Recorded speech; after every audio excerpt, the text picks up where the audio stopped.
You got him.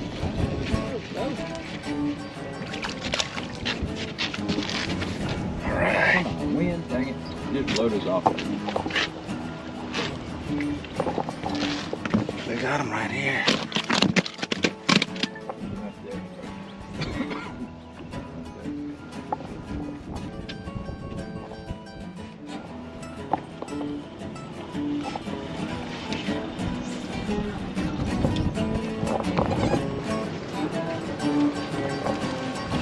This is mine. You got yours. Yeah.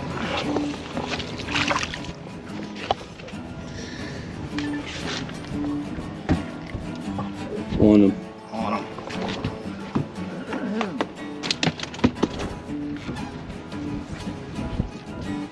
Come on now.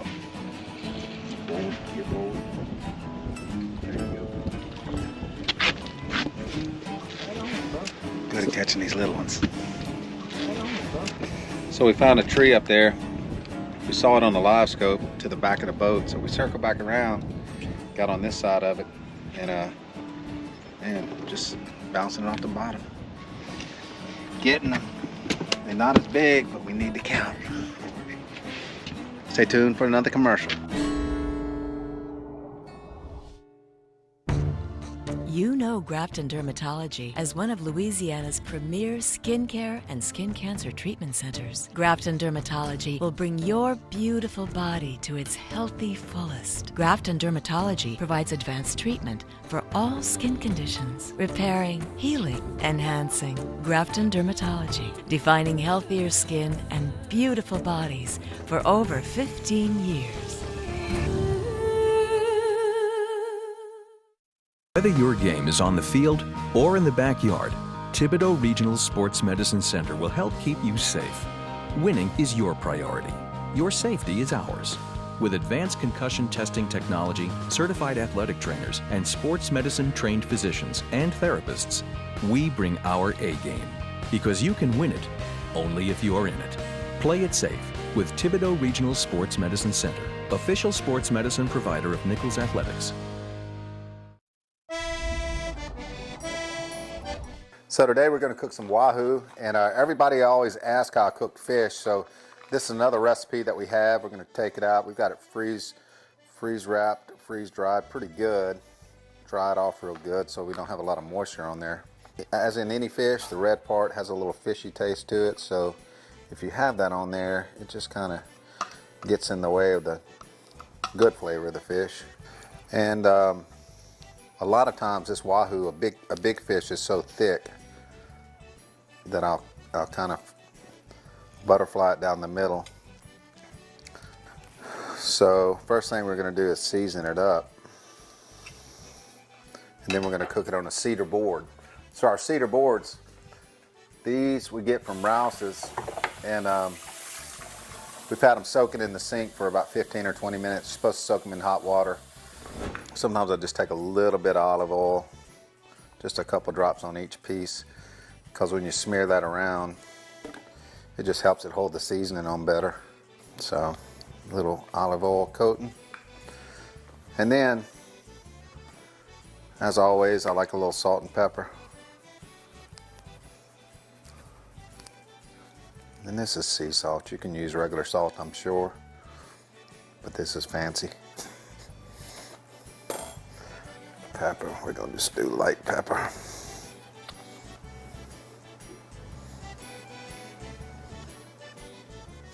So one of my favorite things to use is Paul Prudhomme Seafood Magic, and you can get this at your grocery store. I know Rouse's has it in the spices section, and it has a really good taste for fish. You almost can't go wrong with it. You can cook it any way you want, but just lightly sprinkle that on there. Then we'll repeat on the other side, and then we'll be ready to go on the grill. We'll let it probably sit for a little bit as we get our other stuff prepared.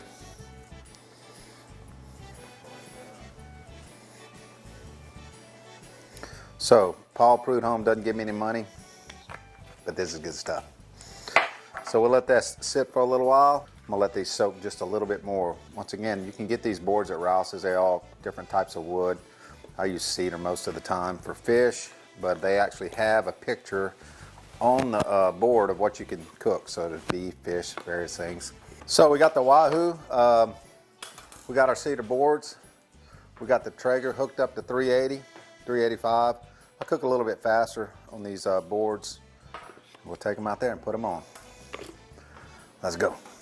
So we got it hooked up to 380. Go ahead and put these boards on. I don't preheat them. I hadn't seen any recipes that tell you what or what not to do. But it's pretty easy to cook this fish on there. Even if they overlap the sides a little bit, they shrink down.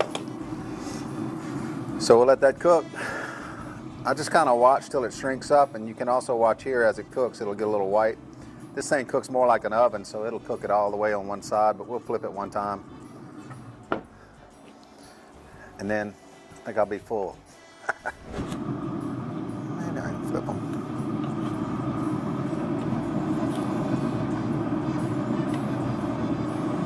Probably turn it up a little bit.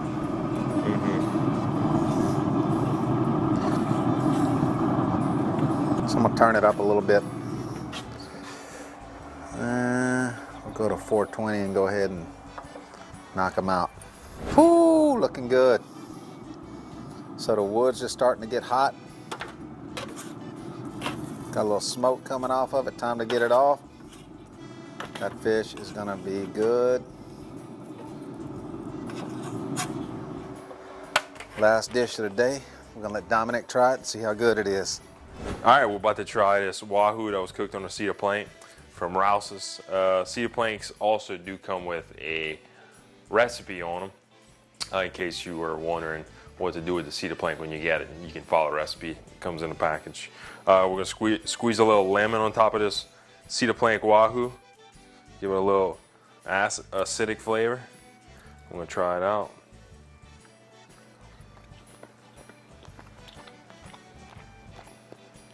That's very good. It's hard to beat wahoo, especially when it's cooked. When you cook it right, you don't ever want to overcook wahoo. Definitely something very easy you can try at home. It don't have to be a Traeger. It can be a green egg or whatever. You just want to make sure that do not overcook it. Go ahead and try it at your house. Until next time, keep on casting. You can find this recipe and more at keeponcastingtv.com. You know Grafton Dermatology as one of Louisiana's premier skincare and skin cancer treatment centers. Grafton Dermatology will bring your beautiful body to its healthy fullest. Grafton Dermatology provides advanced treatment for all skin conditions, repairing, healing, enhancing. Grafton Dermatology, defining healthier skin and beautiful bodies for over 15 years. Whether your game is on the field or in the backyard, Thibodeau Regional Sports Medicine Center will help keep you safe. Winning is your priority. Your safety is ours. With advanced concussion testing technology, certified athletic trainers, and sports medicine trained physicians and therapists, we bring our A game. Because you can win it only if you're in it. Play it safe with Thibodeau Regional Sports Medicine Center, official sports medicine provider of Nichols Athletics.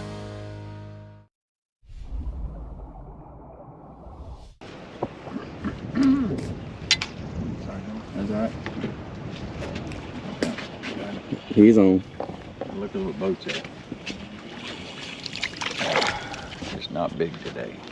It's all right. Boat turned sideways.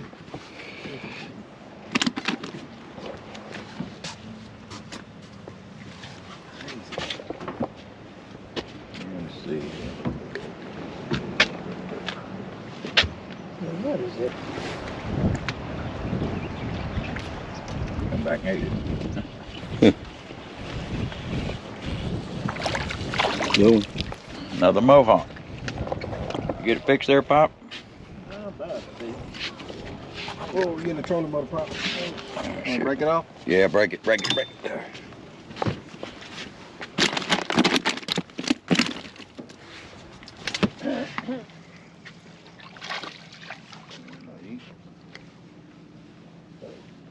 That's mine now. That's good. Yeah, he's a good one.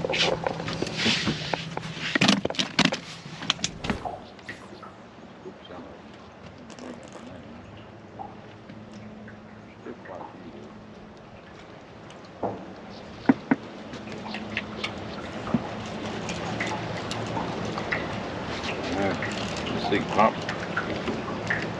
Right here. 1 feet. Yeah, we get close to it.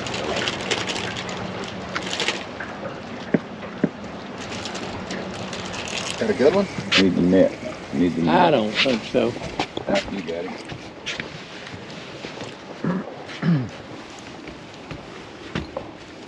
That'll count. Got one. Right there. That's where they're at, right there. Nice.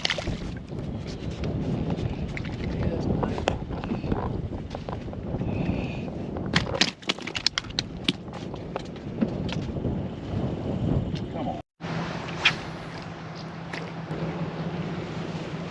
There he is. Get him, Pop. Get you some. Need the net on that one? Well, he's pretty good one. Got the net? Yeah. Oh, man, you got him. I think I got him. There you go. That's a nice one. Yeah, if you reel it up very far, it'll snap that. I throw way out there, but they hit it when I'm up here close to the boat. Yeah. So we must be right on top of them, kind of. It'll be all around us.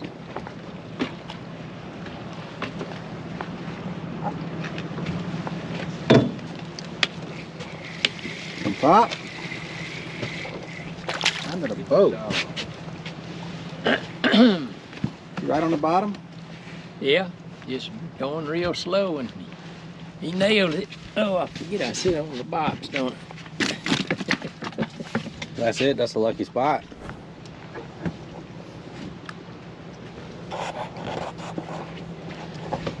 There he is. Pop.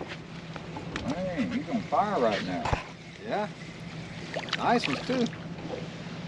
He's in the lucky seat. Let's sit down. I have to sit down every now and then. I can't stand up as long as y'all can.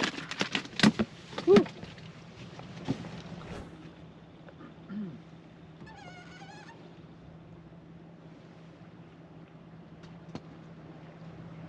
Man, but it's a soccer lake.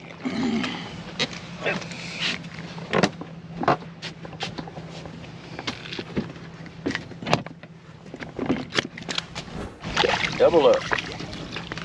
Double up. All right, Jimbo. Oh, that's a good one. Little two-piece. 2 at a time. Dos más, por favor. I think the bigger ones are biting now, after Jim. Well, That's a good one. They got bigger. More meat. More meat, less fries.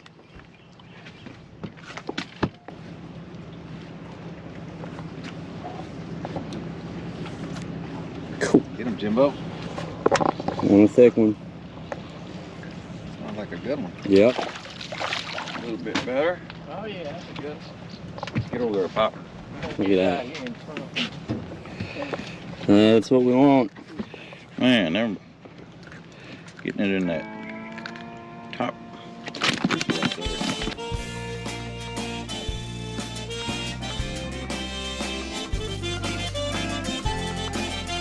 You got it.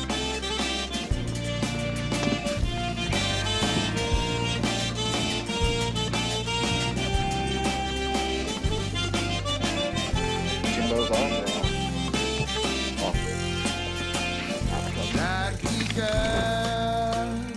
Comment je vais faire? J'ai essayé de t'avoir mais j'ai pas pu. Oui, ça fait je m'en allais en autre pays pour libérer mon esprit avant de mourir. Tu connais que je t'aime un temps, je t'ai montré plusieurs fois, toi, du cœur, tout le temps en temps, je me sens comme si tu veux plus de moi. Mais moi, je fais d'apparence qui moi je vois pas.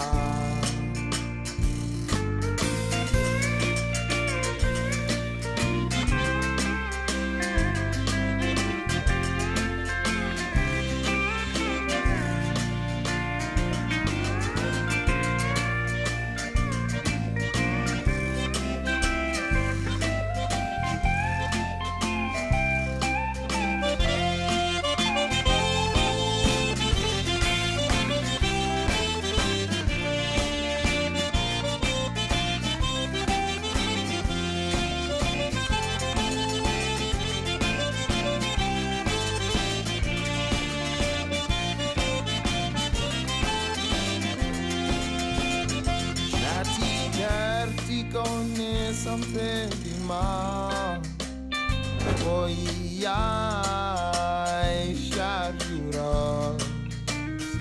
Mais je connais le grand soleil va briller quand même. Et surtout le bon Dieu il sera avec moi.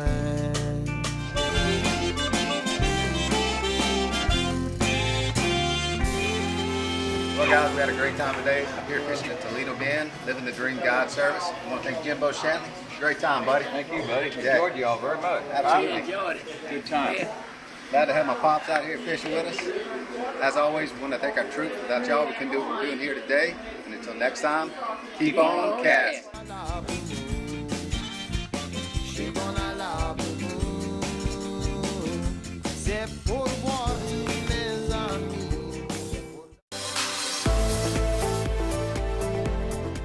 Hi, I'm Rhonda Alford, your host for To Your Health with Terrebonne General Health System. Our weekly show provides the latest in healthcare specialties only offered by Terrebonne General. Join us each Wednesday at 7 p.m. to stay up to date with the latest innovations in health. Terrebonne General provides healthcare breakthroughs in cardiology, cancer care, women's health, health and wellness, and much more.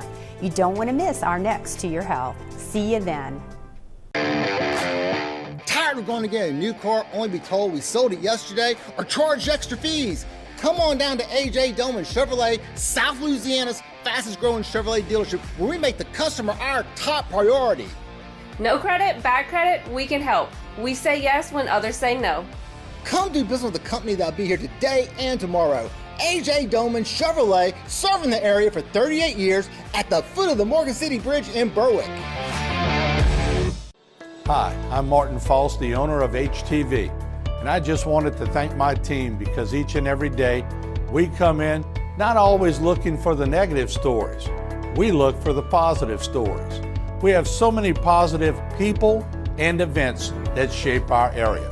So when you're tired of all the bad things happening in the world, tune into HTV for a little positive attitude. Thanks for viewing, and thanks to a great staff. It's not about the flood. It's the flood insurance premiums crushing our families. When premiums are higher than mortgages, how can we rebuild when no one can afford to live here? Flood insurance programs should be priced appropriately, based on actual risk. Our new levy systems are working. Insurers need to reduce premiums based on the facts and stop jacking their profits and deserting us. Michael Paul LaRussa, fighting big insurance to save our parish. Here in South Louisiana, we know how important it is to protect our families. When one of our neighbors is injured because of someone else's neglect, our team is compelled to use our experience, skills, and knowledge to seek justice and hold wrongdoers accountable. If you've been injured and want to know your rights, call St. Martin and Bourke today.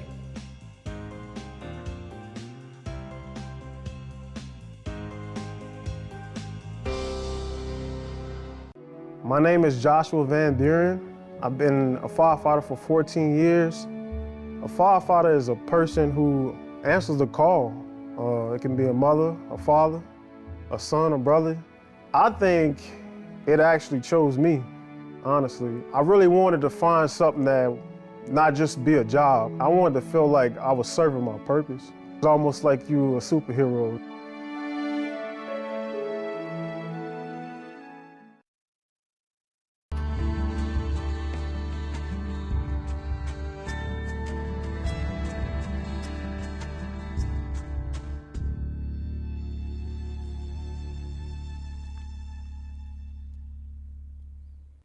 And we are back. It's time for Good Vibes. Debbie Cox DeNova in the house. Last week was a doozy. It was good. Flirting. A lot of you watched that one. All right, we got another good topic. Yes. I can't wait to hear about avoiding social errors. Avoiding social errors. How many times have people gone home and told their girlfriend, their wife, or their husband, or their boyfriend, God, I shouldn't have said that. Mm-hmm. Open mouth, insert foot. Yeah, absolutely. We're all making social errors. And when we talk about social errors, what we're talking about is things that are going to make us more unlikable to people. Because at the end of the day, when we're going into social interactions, we all want to be liked, right? Mm-hmm. And so this information comes from Charlie Hooper, Charisma on Command, same as the flirtation stuff. So there's some crossover here because we're talking about interacting with humans. And so what we're really leading to is how can you make yourself more likable in social situations? And the first thing, ironically, is to stop focusing on being liked or being more likable and more about having fun. You know, something people do oftentimes is they do this energy ducking thing where they come in and their energy is low because they don't want to make a bad impression or they don't want to be too intrusive. But at the end of the day, most people want to have fun and have a good time in conversations. They just don't know how to get there. Mm-hmm. So be the first person, first of all, to initiate having fun in the conversation. And the best way to do this is to ask interesting questions that people want to answer. And also to set a tone that's a little bit higher in decibel than the other person. So if we start here, right? Mm-hmm. Hi, my name is Debbie, right? Like we're probably going to go downhill from there. So if you notice that the interaction has started there, you can actually do a pattern interrupt and actually introduce a little more of a playful tone. It will change the direction and it will make you more memorable and more likable. Yeah, but don't walk in the room and go, hey, I'm Debbie. You can if that's your personality, right? Wow. Some people have that personality where they bring the energy into the room. Yeah. And so if that feels authentic to you, then definitely do that. But some people are flipping furniture. They're doing what they need to do, right? But the point of it is that ironically, if you are actually focused too much on being likable, you'll actually oftentimes cross the authentic boundary for yourself. So oftentimes you'll pretend, for example, are you hungry, Martin? Oh, no, I'm not that hungry, right? And you're trying not to be a bother. But ironically, it makes you less likable, and people can sense whenever you are being inauthentic to yourself in order to be liked. Really, I'm starving. Right. So this is think about this in a social situation. You're at a party, right? You're talking to somebody, and it's really not that interesting. So you're kind of looking around the room to see who else is You've there. You've been following me? Here's the thing to remember, though, is that when you start scanning the room, other people are looking at you in their peripheral as well, and you're actually making both you and the person you're talking to look boring because them for not being interesting enough to capture your attention, but you as well for not being able to increase the energy factor or make it more interesting where you actually are. So remember that when you're in conversation in a group, that the most interesting point should be at the center of you and whoever you're talking to, okay? So that means that it becomes incumbent upon you to ask interesting questions. One error is asking boring questions. So, Martin, where are you from, right? All the questions that we all hear all the time. And then on the opposite end of it is giving short answers like, oh, I'm from Homa. So you're not giving the other person anything to latch onto. Remember that people in social interactions, they want to connect the dots. They want to increase the likelihood that you're going to get along. So when you ask a question, for example, about, so what's the most interesting thing that you have found, or what's the weirdest thing, the experience that you've had as a station owner in all of your career? When you ask somebody a question that actually gets them to think outside of the box that they don't answer all the time, it actually increases the likability between you and that person, but it also makes them engaged and want to answer the question more. Now, I would say, when somebody asks me what's the weirdest question there ever you had. go, you see? Win-win. So then having an interesting answer back is something, right? So being able to say, well, I'm from Homa.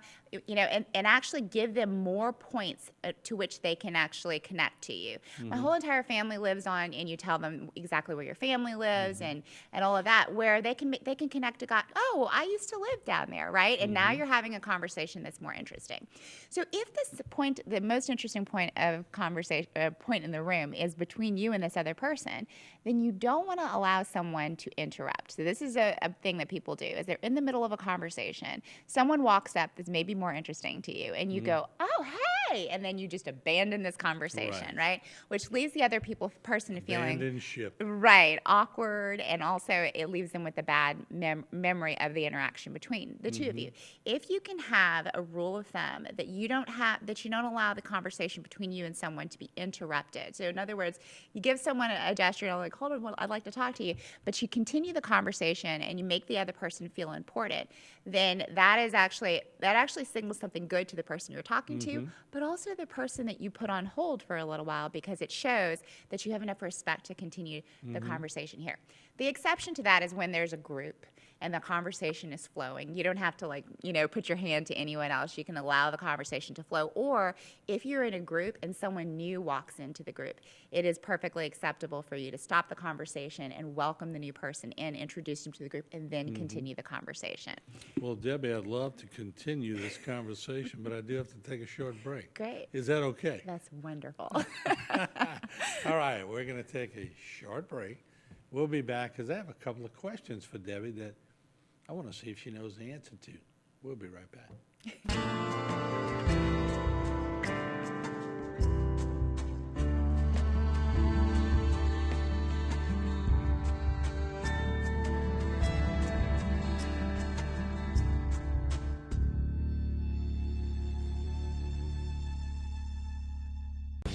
Welcome to the Cypress Stop, your new Phillips 66 on the corner of 311 and Savannah Road.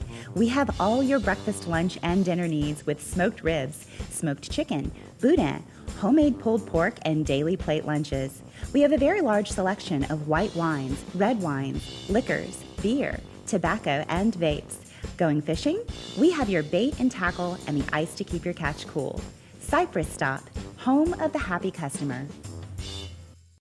Hi, I'm Martin False, the owner of HTV, and I just wanted to thank my team because each and every day we come in not always looking for the negative stories. We look for the positive stories. We have so many positive people and events that shape our area. So when you're tired of all the bad things happening in the world, tune into HTV for a little positive attitude. Thanks for viewing, and thanks to a great staff. Selecting an insurance provider for your business is a big decision.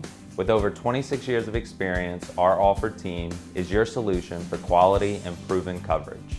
The customer service you remember from years ago is what we pride our team on. We know how important your company is to the community. From small businesses to large businesses, Alford & Associates can manage your insurance. It's our job. Alford & Associates, benefiting your employees and protecting your business. Hi, I'm Rhonda Alford, your host for To Your Health with Terrebonne General Health System. Our weekly show provides the latest in healthcare specialties only offered by Terrebonne General. Join us each Wednesday at 7 p.m. to stay up to date with the latest innovations in health. Terrebonne General provides healthcare breakthroughs in cardiology, cancer care, women's health, health and wellness, and much more. You don't want to miss our next To Your Health. See you then. It's not about the flood. It's the flood insurance premiums crushing our families. When premiums are higher than mortgages, how can we rebuild when no one can afford to live here? Flood insurance programs should be priced appropriately, based on actual risk. Our new levy systems are working. Insurers need to reduce premiums based on the facts and stop jacking their profits and deserting us. Michael Paul LaRussa, fighting big insurance to save our parish. Hi, I'm Councilwoman Jessica Delmang, and today we're going to talk about school zone safety. Drivers are required to yield to pedestrians in a crosswalk. Always stop when someone is in the road and wait for them to cross completely before proceeding. Follow the speed limit and always stop when school buses are picking up and dropping off students. Keeping students safe is a community responsibility, so let's all do our part.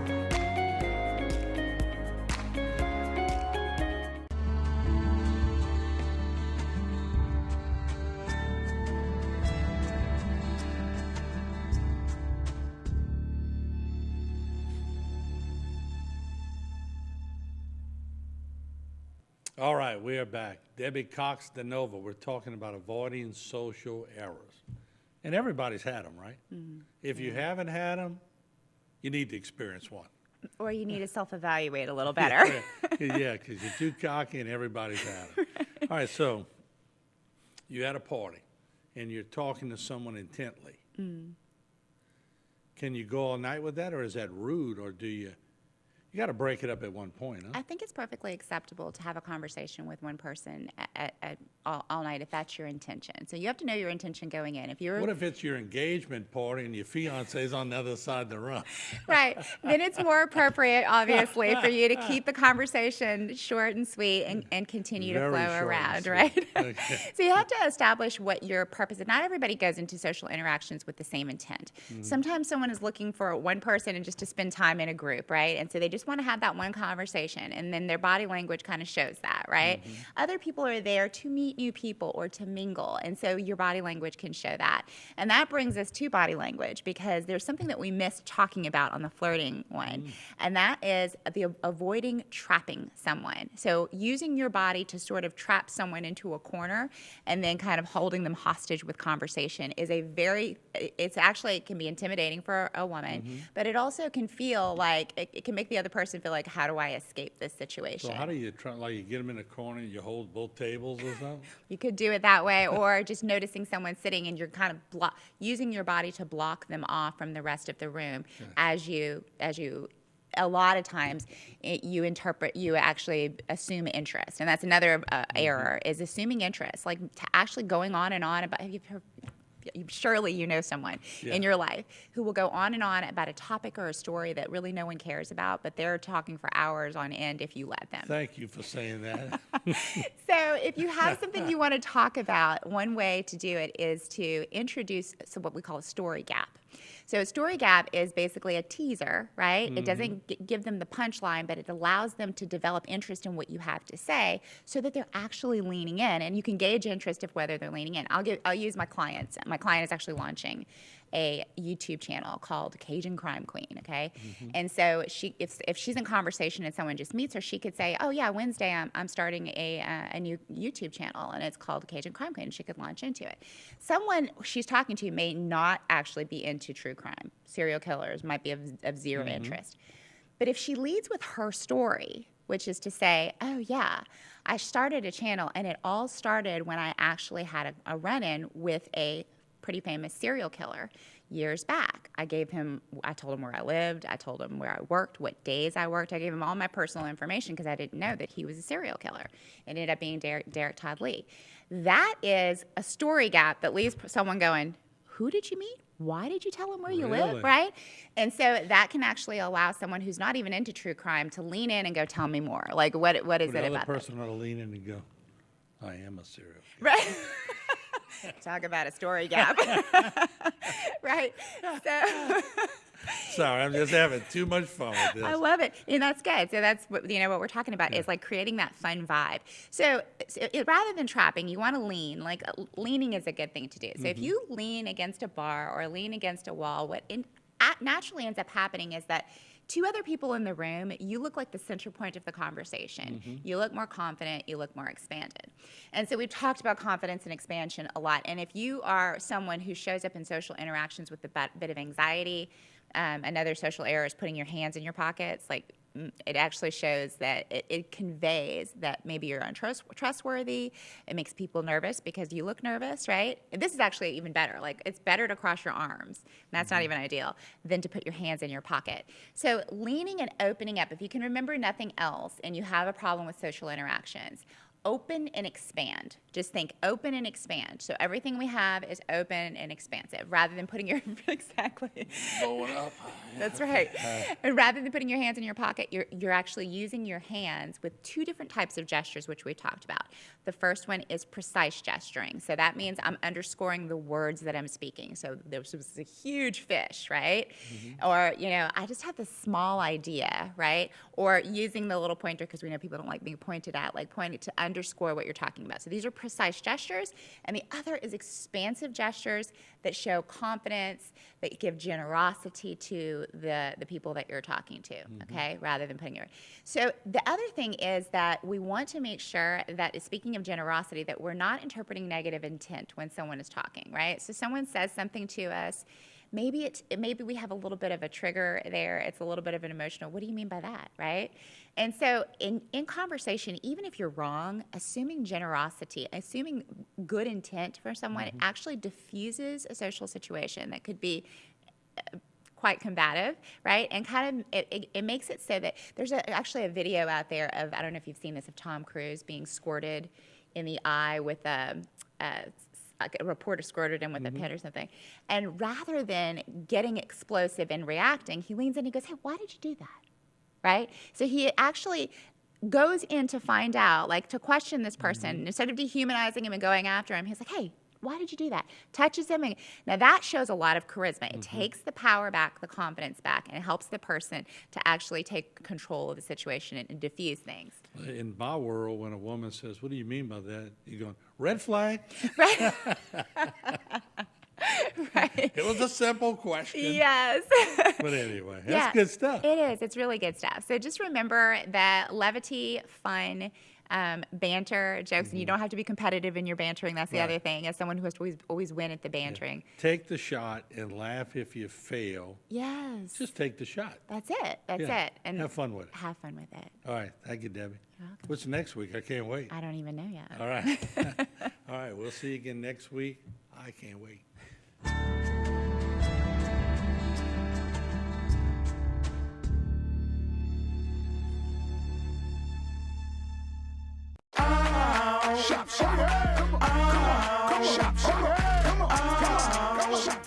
Order curbside pickup online or with Rouse's Market Shopping app and let Rouse's personal shopper shop for you. Curbside pickup is free and you pay the same price for groceries as in store. Use code SAINTS20 and save $20 on orders of $100 or more. That's curbside convenience. Shopper style. Oh, yeah! Structural heart disease refers to a defect in the heart's valves, walls, or chambers that keeps the heart from pumping blood properly. Valve or structural heart problems may be present at birth or develop over time. Your risk increases if you have high blood pressure, plaque buildup, history of heart attack, take certain medications, or have certain heart infections. The Structural Heart Program at CIS and Terrebonne General provides innovative solutions and devices with the latest technology to bring the best possible outcomes for patients. Learn more at cardio.com. This is a 2023 Ford F-150 Power Boost Hybrid, and its 7.2 kilowatt onboard generator is powerful enough to run an entire camper. That's impressive. And its 3.5 liter full hybrid turbocharged V6 engine can take you 700 miles on a single tank of gas. That's really impressive. And right now you can drive one home for just $550 a month. Well, that just makes sense. Come see us at Terrebonne Ford in Houma, because Terrebonne Ford delivers. Here in South Louisiana, we know how important it is to protect our families. When one of our neighbors is injured because of someone else's neglect, our team is compelled to use our experience, skills, and knowledge to seek justice and hold wrongdoers accountable. If you've been injured and want to know your rights, call St. Martin and Bourke today.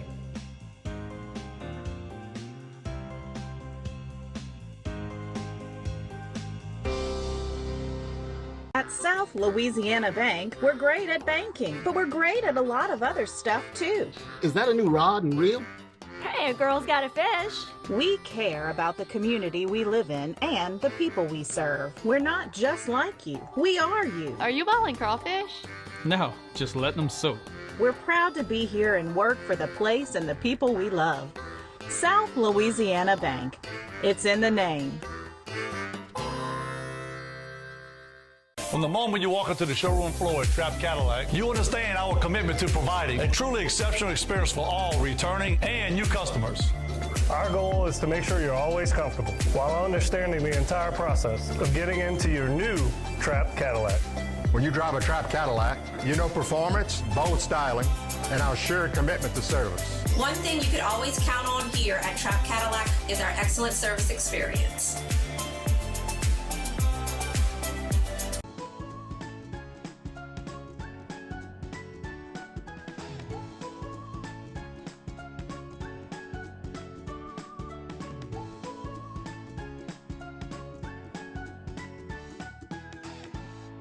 out your mouth.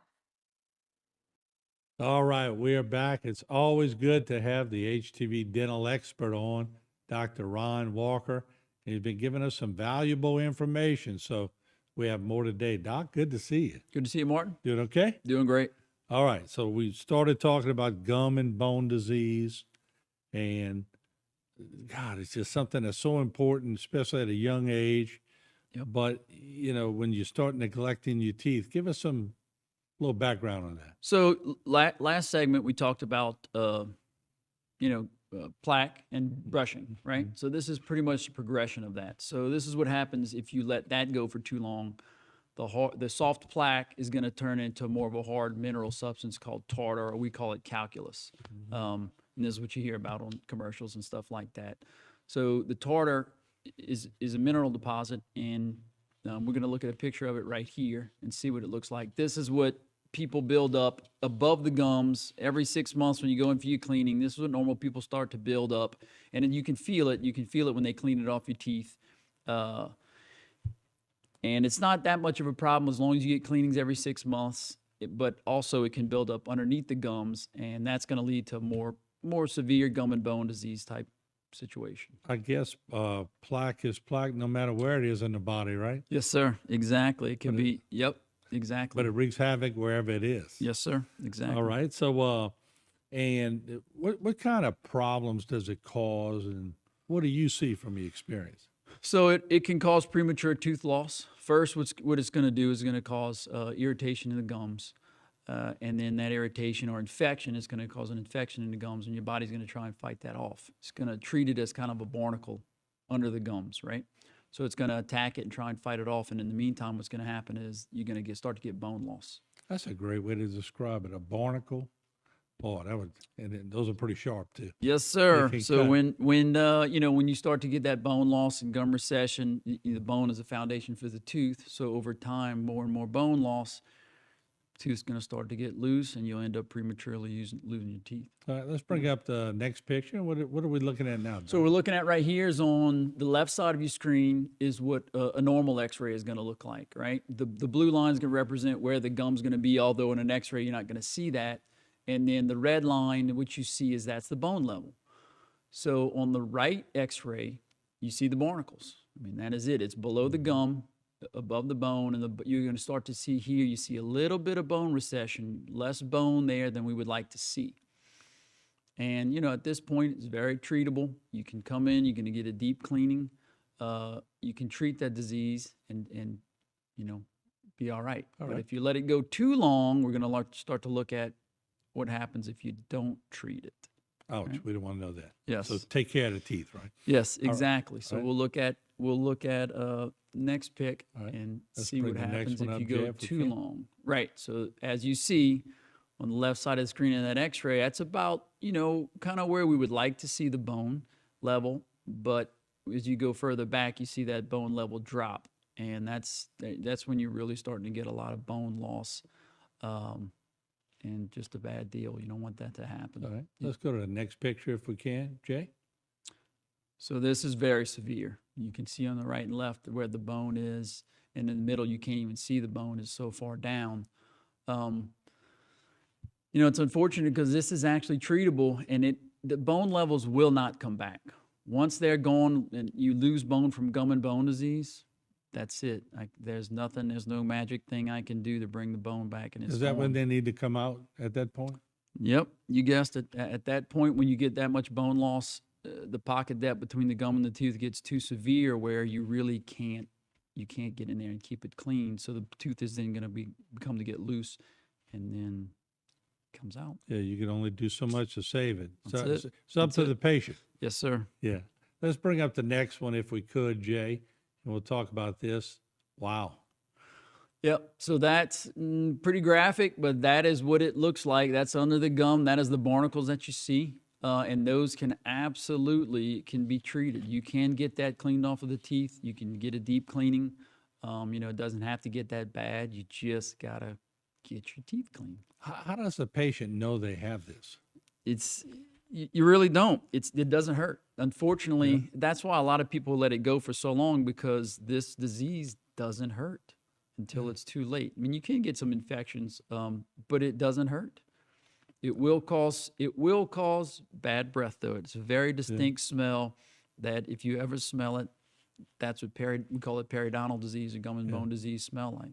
It's not pleasant. So if your significant other backs off by 5 feet, go to the dentist. Exactly. We'll Send it to the dentist. How do you treat it? How do you? So deep cleanings. A normal cleaning, like a routine patient gets, is every 6 months. You come in, no need for any anesthesia or anything like that. Some people might need some nitrous to relax them, but that's just a normal cleaning, right? Things are above the gums. But for these patients, we're going to have to get you numb because we got to go below the gums, clean all this off, and then after that, we'll probably put you on a 3 to 4 month recall. Eventually, what we want you to do is get back to a 6-month recall like a normal patient, but some patients never make it there. After you do your deep cleaning with anesthesia, then we'll bring you back 3-4 months, see how you're doing. I guess it's like any other doctor of any other, specialty. You sort of increase and decrease as you see the progression. Correct. Exactly. All right. Very good point. Doc, good to see you again. Thank you so much. All right. So I guess the goal and the role of the patient is don't get to this point. Don't get to this point. We can help you. It doesn't have to get that bad. Floss, clean, and then it'll be every 6 months to a year, right? Yes, sir. All right, Doc. Good to see you again. Thank you. All right. There you have it. Dr. Ron Walker, our dental expert on HTV. We'll see you again next week. Watch your mouth.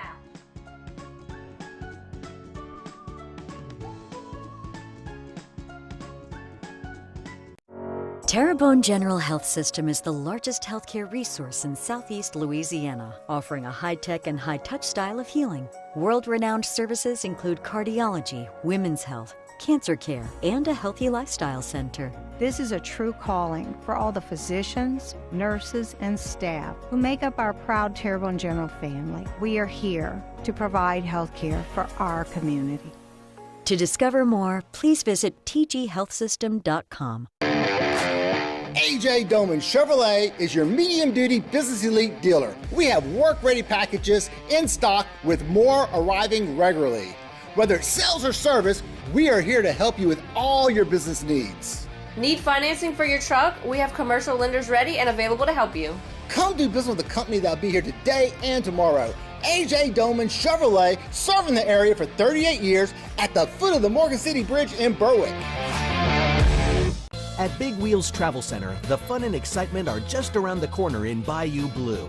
Big Wheels is open 24 hours a day and features 24-hour security, clean restrooms, and a wide selection of beer, soft drinks, and chips for all your needs. While you're there, visit the casino for daily cash prizes and drink specials 7 days a week. You'll get the feeling as if you are in a lush Vegas-style casino. Big Wheels also has one of the largest subways in the area. So stop by Big Wheels Travel Center where everyone's a winner. Domestic violence is daunting, and the psychological effects can do enduring damage. Obviously, all abuse needs to end. But how? The Terrebonne Parish District Attorney's Office is dedicated to ending domestic violence and helping those who have already experienced it. Our office supports many programs that educate and adjudicate abuse towards women. If you are a victim of abuse, call the Terrebonne Parish District Attorney's Office at 873-6500.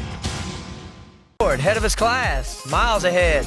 All new 2023 HRV and CRV. And Pilot, built for every driving need. Family favorite Odyssey has all new trim levels. Go everywhere with Passport. And the award-winning Civic. The generation for every generation. And always remember, it's better at Parker.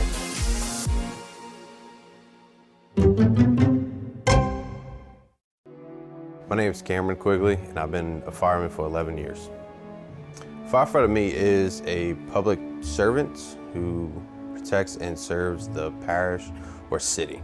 So what I love about being a fireman is the brotherhood, the family, the adrenaline rush, having to wake up in the middle of the night, run a call, and help somebody that I have no idea who it is. And we're just doing what we have to do to help and serve everybody.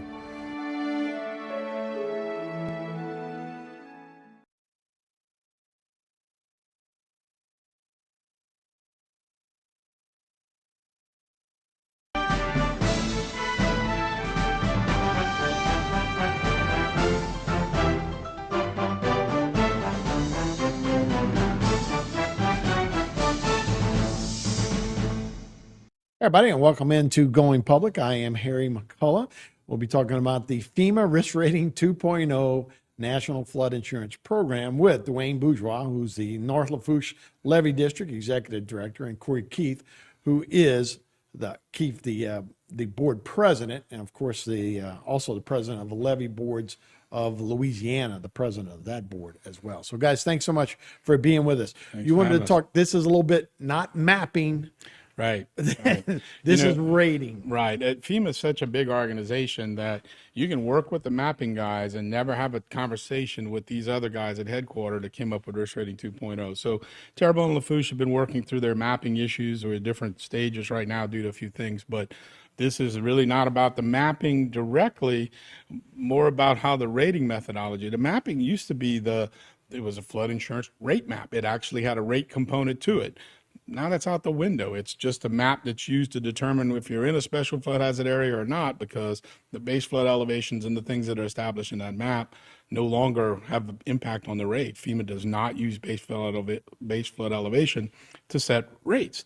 And so this is about Risk Rating 2.0, their whole new rating engine, unfortunately, is something we can't even appeal in that case. So that was what we want to talk about and try to get people to understand what their the impacts of this is and what we've been doing about it. Right. You have some slides that we'll be going over, but then Corey also will dovetail into Jeff Landry's lawsuit and how you guys started this almost 10 years ago. Yeah. So let's see the slides first, and then we'll go from there. Okay. We'll just kind of go through them. What I wanted to do, I guess maybe the first slide or two is the second slide, maybe then, just kind of point out that this is already something, we can go to the next slide. This is already something that's in place, right? Since April of last year, all of the renewals, it was October of 2021 that any new policies would be rated under Risk Rating 2.0. But since April of last year, we're seeing every time you have a renewal, you're now being rated under this new system. And there's some deception in that we're going to get to that I want to make sure everybody's aware of. But by now, since April of 23 has passed, everybody's been re-rated at least once. And so the next slide, if you will, FEMA is making some claims about this equity in action, and they're saying, so many people are now going to get a much better rate and it's equitable. But the fact is those same people, because of Biggert Waters 12, something that passed in 2012 that wasn't corrected by Congress in 2014 completely, except to put a slope path on the increased rate limiting it to 18% a year. Some of those people were at 25% a year. So FEMA's taking advantage of the fact that they have been overcharging these people to say, look how great it is. We're giving some people a discount. So it's not really that forthright of a system. Next slide, if you will. And the whole point is they didn't just move the goalpost on us, right? We've been doing things. They changed the playing field, right? Everything that we used to do, and it's what's Terrebonne's facing, Lafourche is facing right now. You work with them as a mapping partner. You adopt maps. You build a floodplain management system based off of those maps. In Terrebonne, you even have the community rating system. You're adopting higher freeboard elevations above the base flood. You're preventing flooding from happening. And in exchange for doing that, you're supposed to get a decent rate. All of that's out the window now. All of the agreements, everything else. Next slide. We know that they don't have a handle on the impacts of the levees, right? They're using some data from the Corps, the National Levee Database, which was put in by the Corps as a valiant effort. They were just trying to get a catalog of our little levees. But even FEMA will tell you they only have the data they need in that database for 42% of the levees in the nation. And then when they didn't have the data, they said to use LIDAR, which is an elevation system based off of laser ranging and direction. But in essence, it doesn't have the resolution to be able to see some of the levees. So they're not using the same traditional flood insurance study where you develop a base flood elevation and then build above it. Now we can build above it and still get a bad rate. Next slide. This is because more often than not, FEMA doesn't show as much respect for elevating a property either naturally on a ridge or in other circumstances by elevating the house, as they do, they consider it, as they are considering the distance you have from a water source, right? Water can be a source of flooding, but it's not the only source of flooding.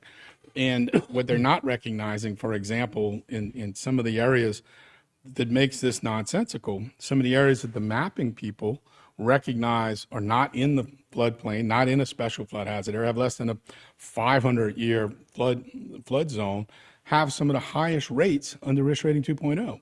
And it's because they see your distance from Bayou Lafourche and say, well, you're living 300 feet from Bayou Lafourche. They don't know that the bayou was disconnected from the Mississippi River in 1903, and Bayou Terrebonne's been disconnected from the bayou, all right? But you look at that and they see water and they say that's it. So they don't have a handle on this, and we've been able to prove that. Next slide. They haven't answered any questions. And I have to give a shout out to our delegation. They have tried, okay?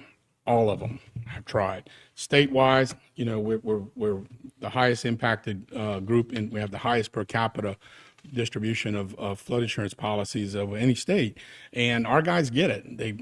But because of some other things we'll talk about, that you know, the distribution of the number of policies is high for us, but nationally there's a lot of people that should be participating in the program are not. It makes it very difficult for them to gain a lot of ground.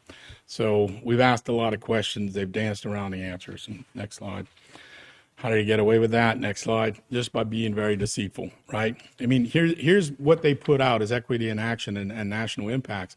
They look at it and are saying that, okay, so whatever percent of the population there is going to see something in the neighborhood of $10 a month. All right, that's $10 a month, but that's $120 a year. But so most people would take that and just say, okay, well, that's not so bad. That's something we can get away with. What they're not saying is that that's going to continue year to year until you hit this full rate. And in fact, this is the average for the nation. The next slide, I think we've got some data, and I'll probably hit it again so it fills that space. Or if you can see that, I can't see it. It's 97% of the people in Lafourche Parish are looking at an increase, 96.1%. So practically everybody in Lafourche and Terrebonne Parish who have flood insurance are going to see an increase in their rates. And again, this is how we have to go back and work backwards from information. Next slide. This is one of the things that we wanted to make sure that the people are aware of, right? I've had so many people come up to me and say, yeah, our flood insurance went up $120. And they're like relieved, right? And that's because of the way that FEMA's putting this information out. You'll get from your insurance company a renewal notice, and you'll see what your new rate is. And most people say, well, it went from $600 to now it's $720 or something like that. It went up 18% because it's physically limited to increasing at 18% a year. And they'll walk away thinking, well, I don't know, I dodged a bullet. But when you get 3 weeks later that declaration page, this is what you've got to look at. Somewhere on your declaration page is going to be this full risk premium. Now, the declaration pages look different from every insurance company, but that's the number. That's the number you're going to. In this particular policy, it's $6,300 a year. The next policy, I think we show a different one, is, yeah, right? Well, another thing that that people are not paying attention to is that it shows an annual increase cap discount.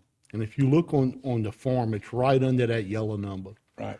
And what people are saying is, oh, I'm getting this big discount. Why is it so bad? Because that discount is going to go away over time. Right. That discount is going to turn until they get there. It's going to go up 18% till you get to that number. And Corey's exactly right. Or if you sell the house or somebody else gets if you sell the house, it automatically goes to the big premium. Well, if you've dropped it first, if you but look at it this way. It's a grandfather. Yeah. If you're going to $7,200, how are you going to sell your house? Right. Okay. The person that buys the house could keep it, but it's going to $7,200. Right. Still get 18%. Now they're counting on sanity to prevail. They're counting on this judge to stop this and everything else and reverse this. That's a lot of counting ons, right? And you know, this suit that's filed, and we're going to be talking about that soon, but it could take years to get it done. The preliminary injunction is filed, so we hopefully can get things stopped. FEMA could appeal this, and we could be messing with this. So that's the number. And then FEMA sits there and they develop this inside of a stovepipe. They'll tell you, we're not responsible for affordability. I mean, that's insane. Right. What about the fiduciary responsibility of to this program? They're saying that they just need to charge an actuarial rate. Well, they said they did charge an actuarial rate under the other system, so which one is it, right? And so there's a lot of problem to it, but we wanted to make sure we pointed out that you really got to look at your deck page. Right. If you drop your policy today because you don't have to, not in a flood zone, right? You're not in a flood zone, or you don't owe any money on your home. That's the two. Well, you don't owe any money that's backed by the federal government, right? If you drop your policy, then when you go to sell your home, if that person does have to put a mortgage and you're in a special flood hazard area, they're going to have to get that full mandatory. But for example, you know, I don't have a mortgage on my home, and I don't live in a flood zone, and my premium's going from $375 a year to $2,375 a year. So it doesn't, just because you don't have a mortgage and you don't live in a flood zone, it's not going to exempt you from this. Right. But anybody that's trying to sell a home, if anybody that has a mortgage, is going to have to get that. So, it's really, really a mess. So we're going to talk about the lawsuit. You guys are part of the Jeff Landry lawsuit. You guys know a little bit about the behind the scenes as far as what the judge is doing now, where FEMA and the Landry lawsuit is. So we'll take a break on Going Public. We'll be right back after this.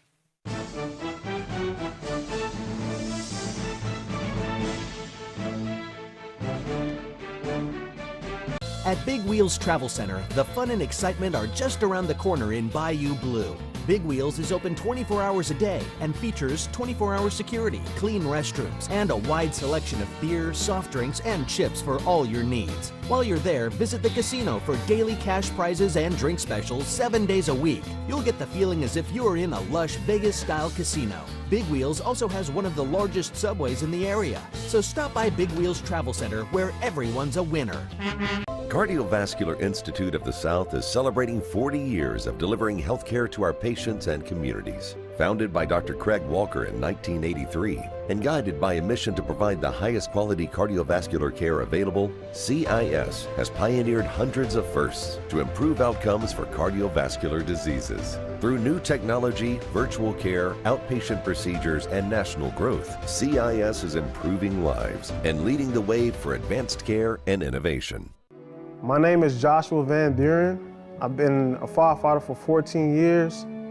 A firefighter is a person who answers the call. It can be a mother, a father, a son, a brother. I think it actually chose me, honestly. I really wanted to find something that not just be a job. I wanted to feel like I was serving my purpose. It's almost like you a superhero. In South Louisiana, storms are a way of life. Every storm poses a different threat, whether from flooding or hurricane-force winds. At All South Consulting Engineers, we help protect our people from these disasters. Before a storm, we work with our leaders to prevent catastrophic damage. After the storm, we help get the resources needed for rebuilding.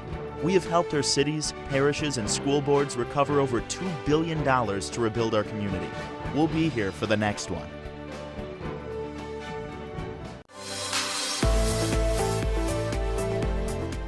Hi, I'm Rhonda Alford, your host for To Your Health with Terrebonne General Health System.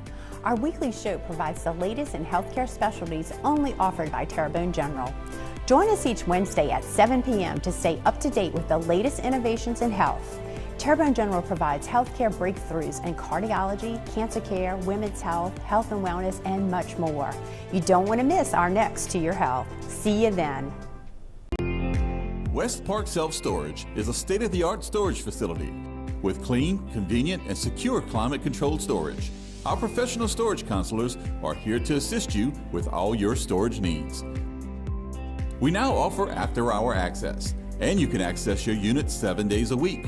We also have parking for RVs, boats, and cars with 24-hour access. West Park Storage would like to thank you for 20 years of business.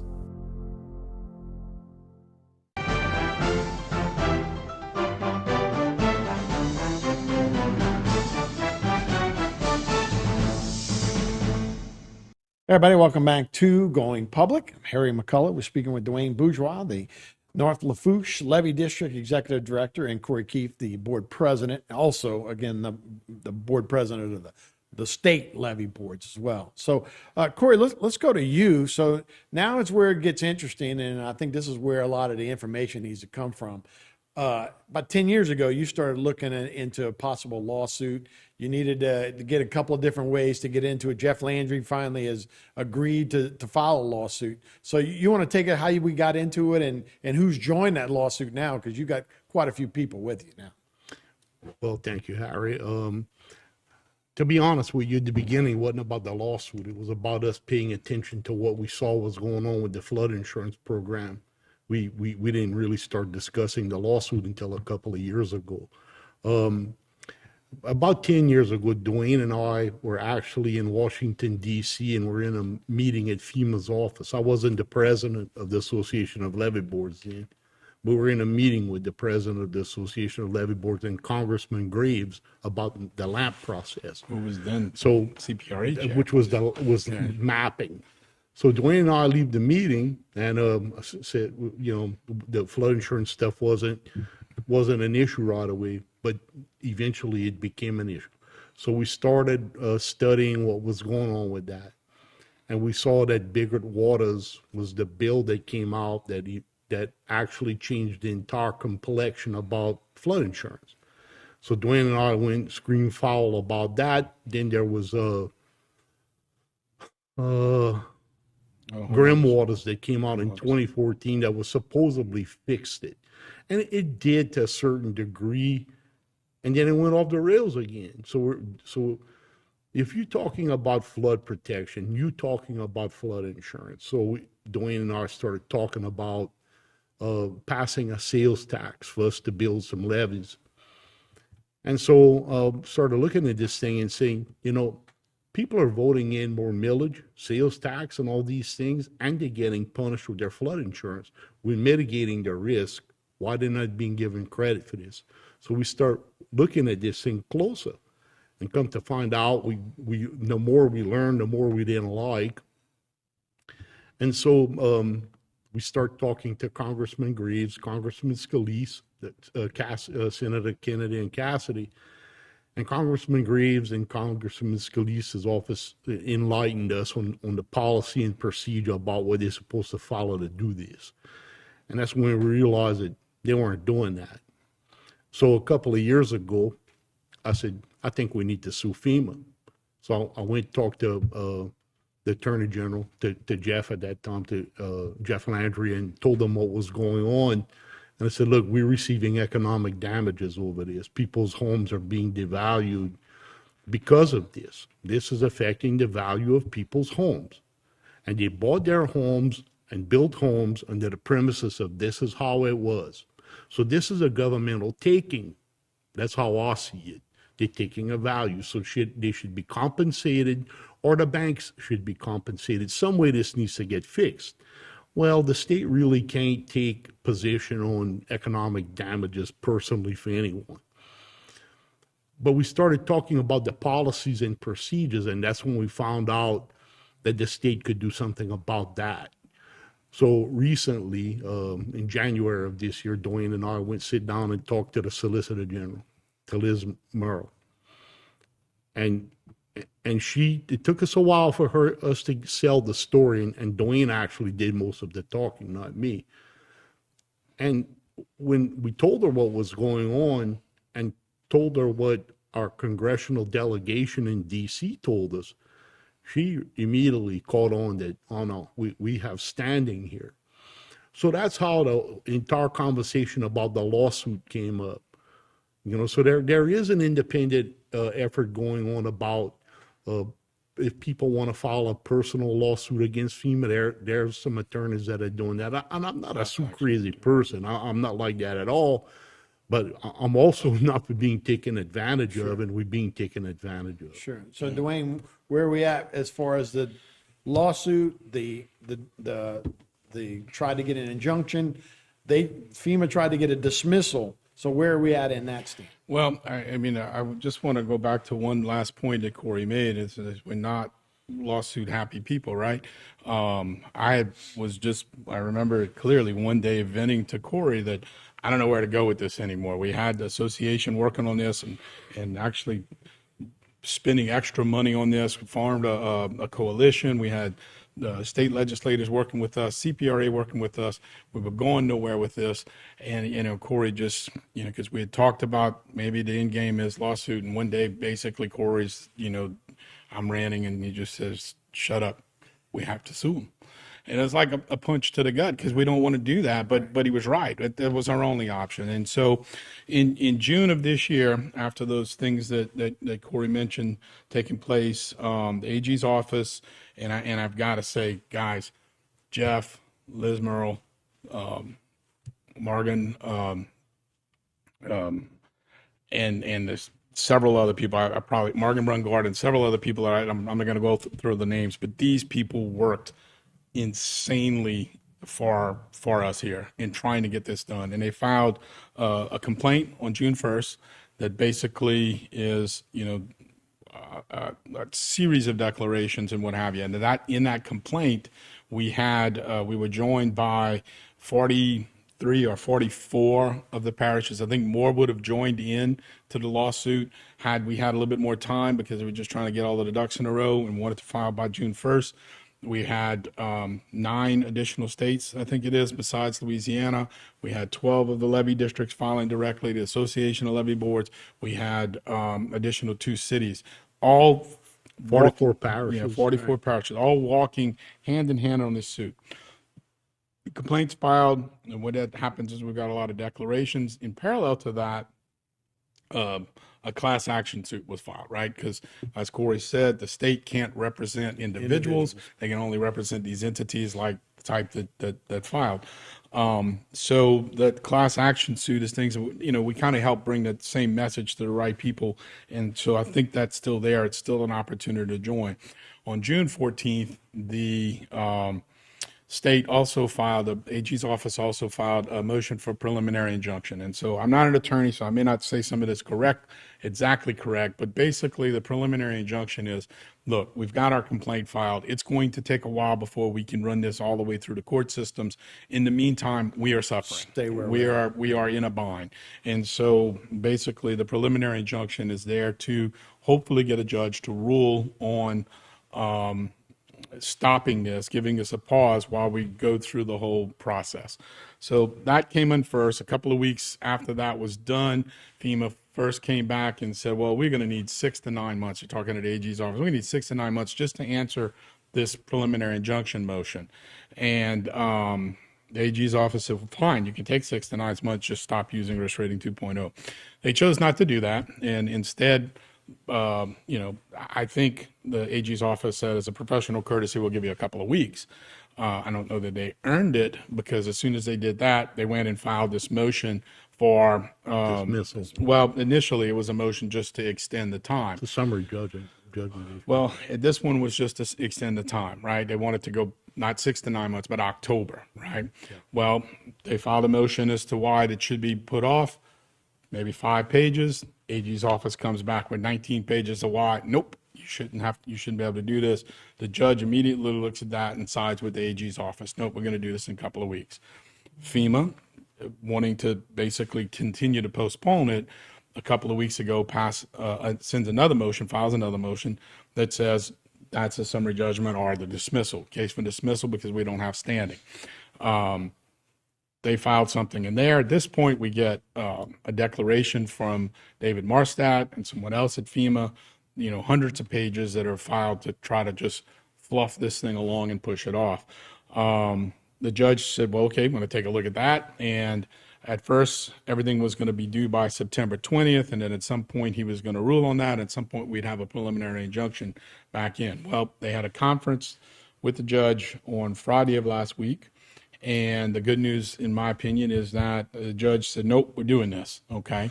So on September 14th, in a couple of weeks, we're going to have basically a live hearing in New Orleans, and it's going to cover both their motion for dismissal and the preliminary injunction all at one time.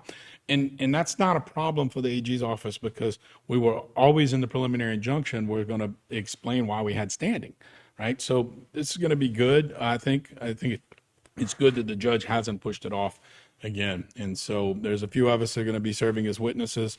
FEMA may or may not add some witnesses on their own. We're not sure. But, if we can get some sort of relief from this judge. Now, I'm not saying that as soon as he gives us relief that FEMA doesn't file an appeal somewhere, because that's sort of their process. But it's what we got to start with.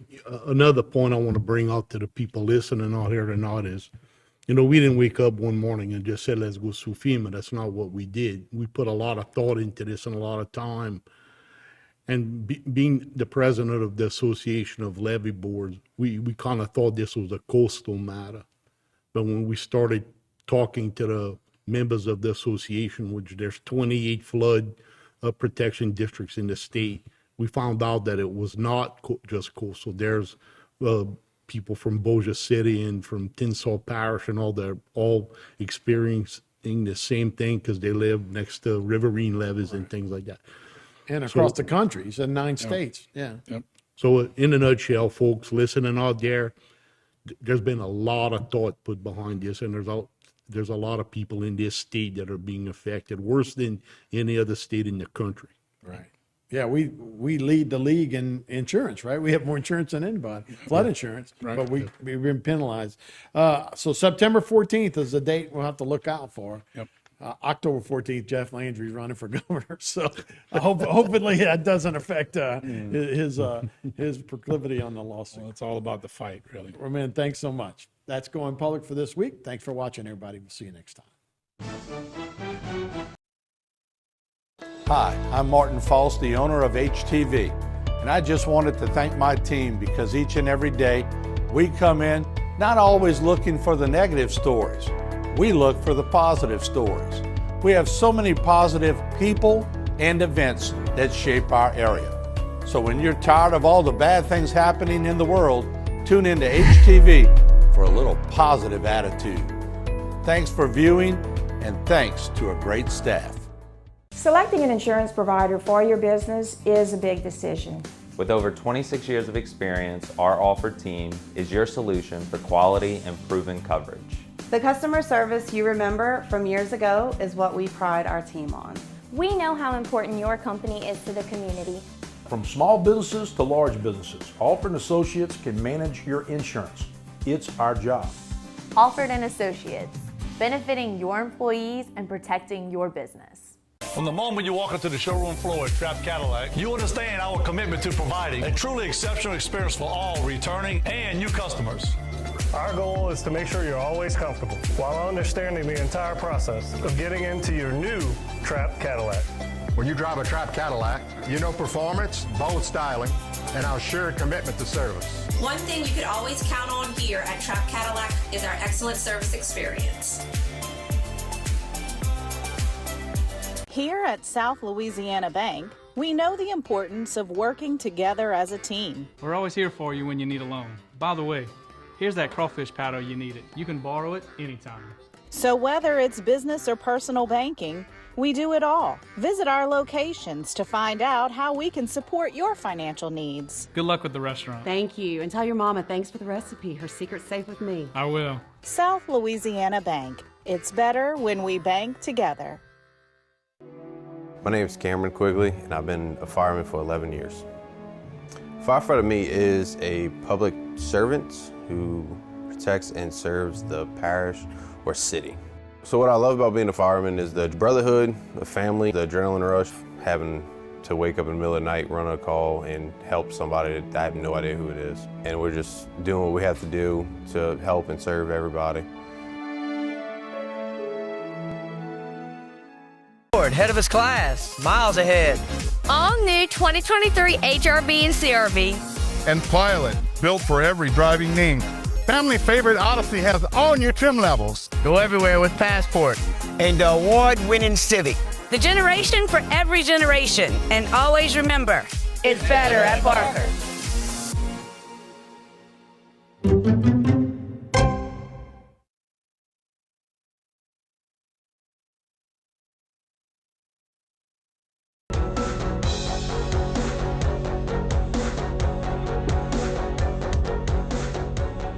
Hello and welcome to this edition of Bayou Time. I'm your host, Keith Weisheit, licensed clinical social worker with Charitable Home Care. Very glad to be joining you and very glad you are joining us. As we always like to bring you pressing news, breaking news whenever we have it. One of the ways that we get to do that is with Captain Brendan Mathern, Public Information Officer. We appreciate that with the Lafourche Parish Sheriff's Office. Welcome back to the program. Thanks for having us, Keith. Always a pleasure. I appreciate that. Thanks so much. I know we got a lot to go over today. Some sad things, but really, really glad that you and your team are working so hard to keep everybody on the street safe and make sure that we get some of these people that really shouldn't be out and about picked up. Let's talk first maybe about this child molestation that y'all were able to find out about Jake Claymore. Yeah, we have the arrest of 46-year-old Jake Claymore this past week. We learned we had opened an investigation after we learned that he had inappropriately touched 2 minors under the age of 13 years of age. And our juvenile detectives opened an investigation. And following that investigation, they were able to obtain warrants for his arrest. And they made contact with him on September 6th and made that arrest.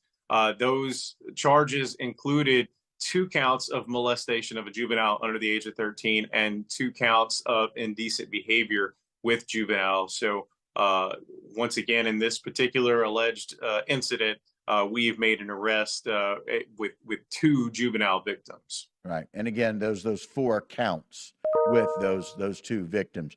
And again, his bail is set at $150,000. Is that correct? Yes, sir. Okay. And again, I know y'all will bring us more information as we go through this. I got to tell you, it's one of those things as a social worker where I'm just so very glad that we're finding ways to protect our children, and being able to do that when we find out that these things happened or potentially happened, and being able to get him off the street and be able to stop that person from doing those things. Or again, everybody's innocent until proven guilty, but when we identify that those are some real incidents, being able to get them off the street. I had a conversation yesterday, Keith, with someone and said, they said, I don't know how you guys do it, responding to all these calls and talking once we release the news about the next thing we're going to talk about. But don't know how you guys do it responding. You have to deal with all this death. And honestly, these cases of child molestation sometimes are worse in many ways. Just reading the reports that our juvenile investigators, have to take and have to sit through, as well as the Child Advocacy Center and Shannon Grow there with the District Attorney's Office, the stories that they have to hear day in and day out, it definitely takes its toll, just like any other crime. Yeah, it really does. But also knowing that you have those things in place. And I got to tell you, Lafourche Parish does it very well when it comes to having a team available to support these difficult situations. And that's appreciated on our end. Oh, no question. Like we mentioned with Shannon, with the District Attorney's Office and the Child Advocacy Center, just flat out having a Child Advocacy Center, a place where children can go, give their statement one time. To where they do not have to tell it to the responding officer and then the detective and then the district attorney's office. The fact that our sheriff's office and district attorney's office work so well together, that's an anomaly. That doesn't happen everywhere. And so the fact that we can work so well together for the purpose of providing a safe place for victims, especially in this case, child victims, to only have to tell that story one time before trial, and even at trial, not having to repeat that in many cases, is certainly a great tribute to one of the services that we provide here in Lafourche Parish. And a great pairing with Christine and everything that they do. Let's move forward, if you don't mind, to this missing Thibodeau man that we have some resolution to.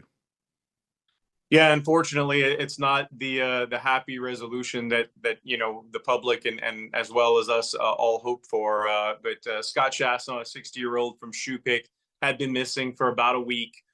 He was last seen cutting grass at his residence in Shoepick just a week ago on August 30th. And that was the last time his friends and family had seen him.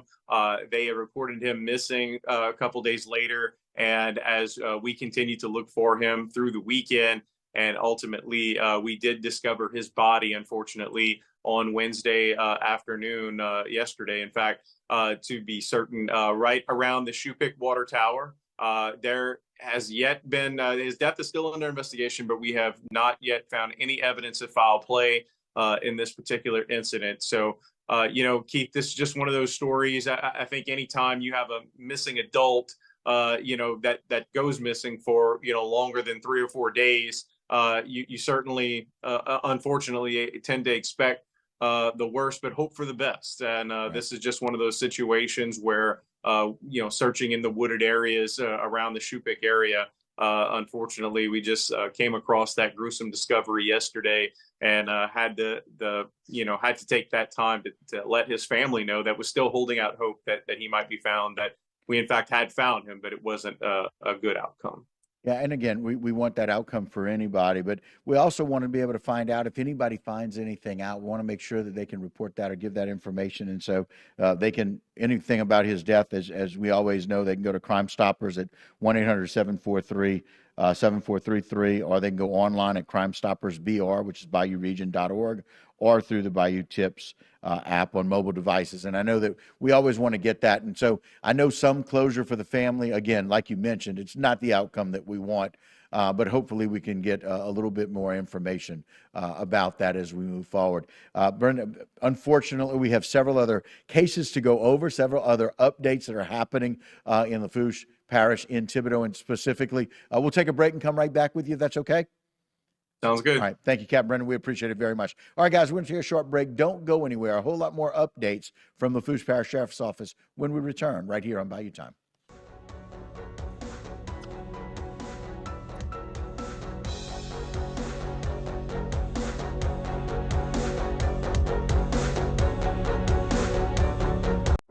Terrebonne General Health System is the largest healthcare resource in Southeast Louisiana, offering a high-tech and high-touch style of healing.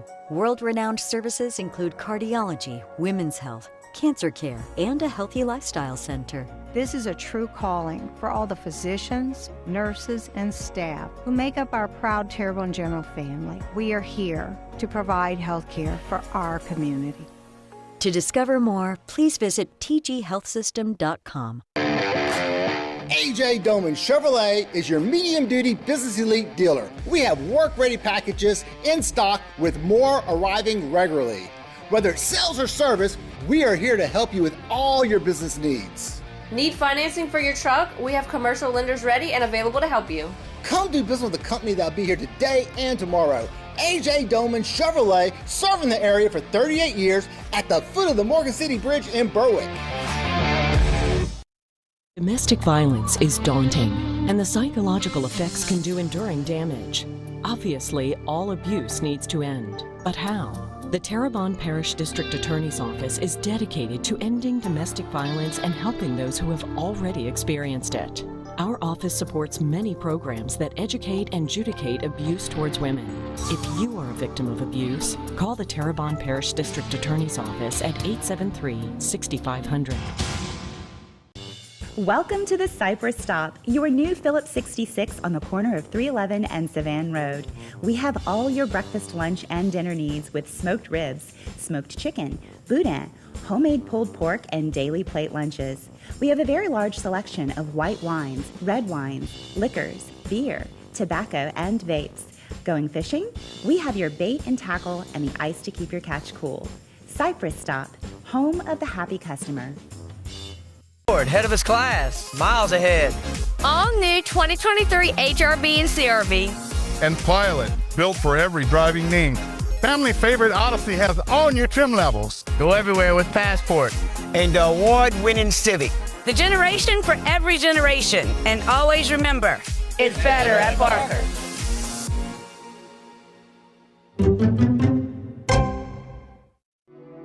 My name is Cameron Quigley, and I've been a fireman for 11 years. Firefighter to me is a public servant who protects and serves the parish or city.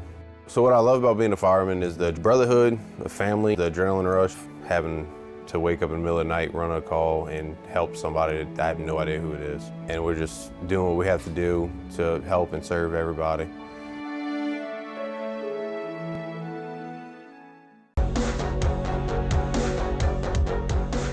Hello Gentlemen, welcome back to this edition of Bayou Time. Again, your host, Keith Whiteside, licensed clinical social worker with Terrebonne Home Care. Very glad you're joining us. We appreciate it. We always like to make sure we're giving you up-to-date and accurate information as we welcome back in Captain Brendan Mathern with the Pouche Parish Sheriff's Office. Thanks again for joining us. Of course, Keith. Always happy to be here. All right. We appreciate it. Look, I know we talked in the last segment about some of the really impactful and effective things that are happening in the area, but we also have some other issues. Let's talk a little bit about the shoplifting investigation that took place here recently. Well, absolutely. And as you'll see on your screen, we have some shoplifting suspects that we're investigating. And the way that these come about, obviously you can tell from the picture that this happened at a Walmart Supercenter location, this particular one in the Matthews area. These two individuals are not necessarily wanted for shoplifting. They're wanted for questioning related to a shoplifting incident. And essentially what we're doing is, every time our patrol shifts end the shift, they pass on information to the next shift. And in many cases, those pass-ons emails contain photos of suspects that no one on that shift was able to identify, or photos of persons of interest. And so what we've decided to do as of, the last couple of months is, instead of just hoping that another officer can recognize these individuals, we're actually taking the initiative to share those images with the public and hope that we can get a positive ID. Now, in many cases, these are misdemeanor crimes, but it's still theft, and it's still, in this case, shoplifting. Whether it's a felony is just a matter of amount of dollars of the merchandise. So we still want to put an end to this. I know there's criticisms of the businesses, maybe not doing their job, but ultimately, whether you think these businesses are doing their jobs or not, these individuals are still committing a crime, and we're still going to go after those individuals for committing the crime. So again, these were people wanted for questioning in regards to a shoplifting case at Walmart recently in the Matthews area. We actually have more of those images that'll be coming out in the coming days. And if nothing else, Keith, we're hoping that by letting the public know that we're going to continue to do this, that hopefully people stop shoplifting and they understand that they're on camera at all times. We're going to get those images and we're going to share them with the public. Right. We want to deter people in any way that we can. And one of those things is getting people, to stop shoplifting. But we also know that people who will shoplift very often may do other things, and so we want to prevent that from becoming something bigger. But we want to stop it and nip it in the bud, if you will. Yeah, and please understand, it's not a matter of public shaming. In this case, it's individuals that we're just trying to identify for questioning. But with that said, certainly you probably don't want your picture up on social media of us trying to identify you if you steal something. So it has that added benefit for us, certainly. But hopefully people are making all the right reasons to not shoplift, but there's just one more. Right, exactly. One of the other situations were these burglary suspects that we found in the Thibodeau area. So this was a unique case, Keith, where our deputies, we would love to be able to respond to the scene of a call and immediately make contact with suspects. Obviously, that doesn't happen too often. In this case, it pretty much did. We responded to the area of Thoroughbred Drive in Thibodeau, and several deputies responded, and some were responding as well to a nearby street, California Street in Thibodeau, where they actually found persons fitting the description that had been caught on camera just a few minutes before. In fact, this was about 15 or 20 minutes after they were caught on camera. They were detained by our deputies.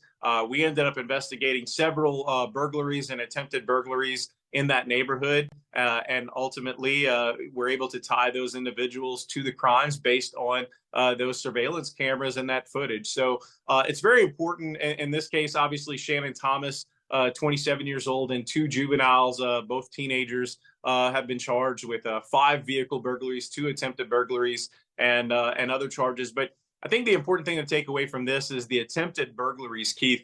So many times people think a burglary is any time that someone goes into your house, or in this case, your vehicle, and is with the intention of trying to steal something. An attempted burglary is not when they open the door and don't find anything to steal. And that's the misconception here. An attempted burglary can be simply lifting a door handle. If they're lifting that door handle in an attempt to open a car to try to steal something inside, that's attempted burglary, even if your car is locked, even if nothing has been stolen. So we want to encourage people to report those incidents. If you check your camera or you get an alert on that camera for your home surveillance system and you see that you had someone lifting up a door handle in your car, that's a crime. And we want you to report it to the sheriff's office. Absolutely. We certainly want to be able to do that. Thank you for all 4 of these updates, which we appreciate very, very much. But we also know that Sheriff Craig Weber is going to be part of something with Christine Russell here. Some positive things happening in the community. So, Aaron, put that up if you don't mind. So the Senior Sources is going to take place at the Rose Civic Center on September the 12th, 2023 from 11 to 1. And so really excited that law enforcement as well as the DA's office and several others are going to be involved there. Tell us a little bit about that event. I've actually been to all of the Senior Sources events that the district attorney has put on.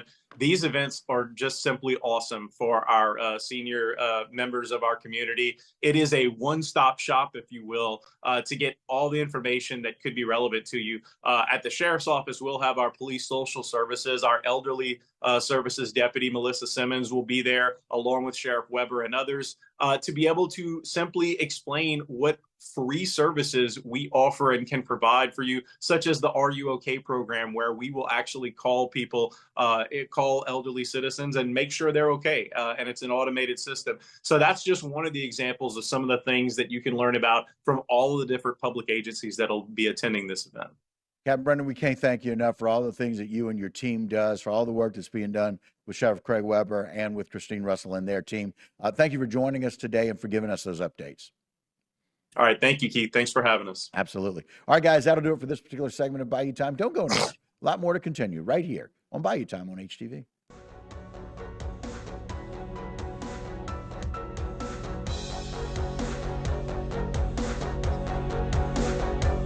Save during the fall savings event at Barker Mitsubishi. Drive home a new 2023 Mitsubishi Outlander and get 3.99% APR for 72 months. Or pay just $449 a month for a 36-month lease at Barker Mitsubishi in Houma or shop online at barkermitsubishi.com.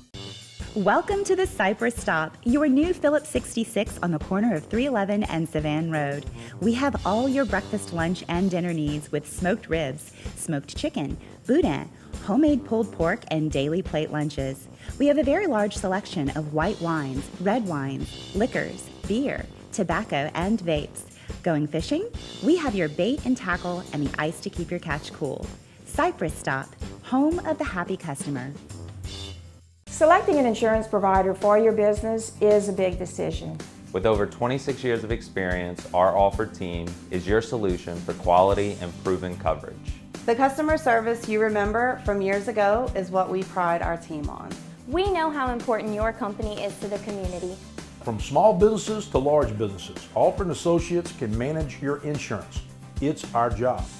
Alford & Associates, benefiting your employees and protecting your business. Hi, I'm Rhonda Alford, your host for To Your Health with Terrebonne General Health System. Our weekly show provides the latest in healthcare specialties only offered by Terrebonne General. Join us each Wednesday at 7 p.m. to stay up to date with the latest innovations in health. Terrebonne General provides healthcare breakthroughs in cardiology, cancer care, women's health, health and wellness, and much more. You don't want to miss our next To Your Health. See you then. Hi, I'm Councilwoman Jessica Delmang, and today we're going to talk about school zone safety. Drivers are required to yield to pedestrians in a crosswalk. Always stop when someone is in the road and wait for them to cross completely before proceeding. Follow the speed limit and always stop when school buses are picking up and dropping off students. Keeping students safe is a community responsibility, so let's all do our part. I'm Darren Guidry. I'm a conservative, a lifelong Republican, and a candidate for parish president. 8 years on the Terrebonne Parish Council. 8 years on the Terrebonne Levy and Conservation District, and 6 years on the Terrebonne Economic Development Authority. This is the proven experience I bring as your parish president to start working for you on day one. Please vote Darren Guidry, parish president in October, so I can go to work for you.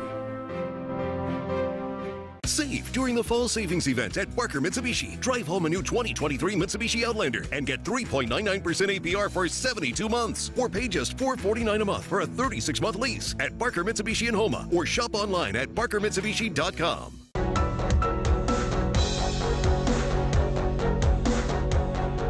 Hello and welcome back to this edition of Value Time. Again, your host, Keith Whiteside, licensed clinical social worker with Terrebonne Home Care. Very glad you're joining us. However you may be joining us, we appreciate it.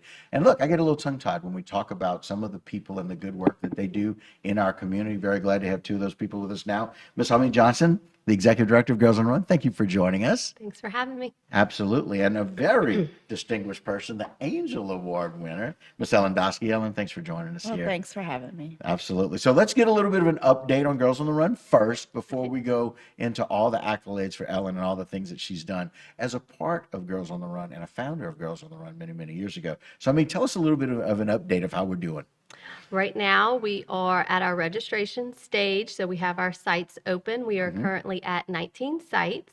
Wow. Our coaches are registered. They've trained.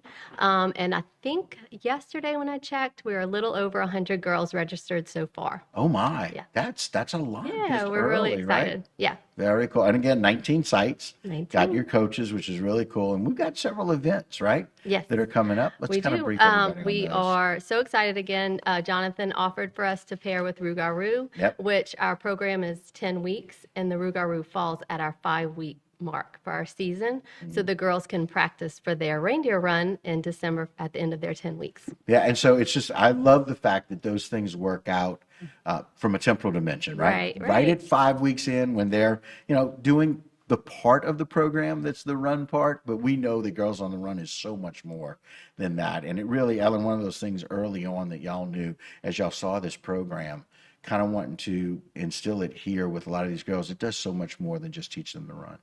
Oh, absolutely. We always say that it is more than a running program. It is a whole body program that teaches girls how to make good decisions, how to make good friends, and make healthy choices. All of those are included in the curriculum that we use. Right. And so it really is more of a whole body approach to training these girls to be good human beings. Right, and just how to be better at dealing with communication, how to be better with life skills, just some really cool things. And we do it under this mask of running. Sure, we make it fun for them. Right. The draw is the running and the team atmosphere, but we're all about the individual development. One of our slogans is recognizing the uniqueness in everyone and the girls being able to accept who they are for what they are and accepting others for who they are. Right. It brings so much value to people identifying and understanding values. It says you're important, and it says other people are important too. That's some of my favorite things about the Girls on the Run program. It's why it's been one of those things that I've been able to follow over the years with you and Laura, and it's just really unique to be able to see kind of this new changing of the guard, right? And all these people so passionate about taking what y'all have brought and carrying that torch. Yes, Laura and I were my sister Laura Ramirez was we were one of the founders of Girls on the Run here in Terrebonne Parish. Yeah. And just this past summer, we recently stepped down from the board to allow the new generation to expand and to grow. We thought it was at a good place and a good time for us to allow others to take on the growth of the program and to continue the work that we had established. And it is growing, and I know you talk about that with what you and Laura Ramirez have done, but let's talk about people who have recognized that. So tell me how they maybe told you a little bit about this Angel Award and how that came about and the prestigiousness of it. So I was nominated for an Angel Award that was issued by Blue Cross Foundation. The Blue Cross Foundation honors everyday citizens who impact children's lives in a healthy way. So I was awarded that award recently. It was just announced last month in recognition of the founding of Girls on the Run, but also the work that I do with Family Preservation Court and children in need of care through the court system. Yeah, and I know you're not going to go through the things about why that's important, but you actually fight for the rights of children every day. you fight for the rights of them being able to be well cared for and to make sure that they have the support that they need, especially in some of that brokenness, right? Sure. And it's all about the families too. Mhm. You know, Right. reuniting the families, helping the parents get to the point where they can be good parents. And I think it correlates so well with Girls on the Run because we teach the girls on the run at that young age to make good decisions. And the correlation is when they are young adults and now have children of their own, they still need to continue to make those good decisions. And so those two things really do combine very well. And with Family Preservation Court, we're dealing with parents who have substance use issues Right. and addiction. And that is such a strong mental health issue that needs to be addressed and in order to be a good parent. So those two things combined is helping them overcome that addiction so that they can be good parents. Well, and the other thing that it does is Girls on the Run sets up this family atmosphere because it draws in the family, Yes. right, to be a part of what that program is. Yes, part of the program, we have our reindeer run or our end of the year celebratory 5K. Right. Each girl that participates in the program is has to have a buddy runner, and we encourage the parents or the family members, the guardians, anyone they want to choose to run the 5K with them. So that sort of gets the parents or the guardians or any member of their family involved in the physical activity as well.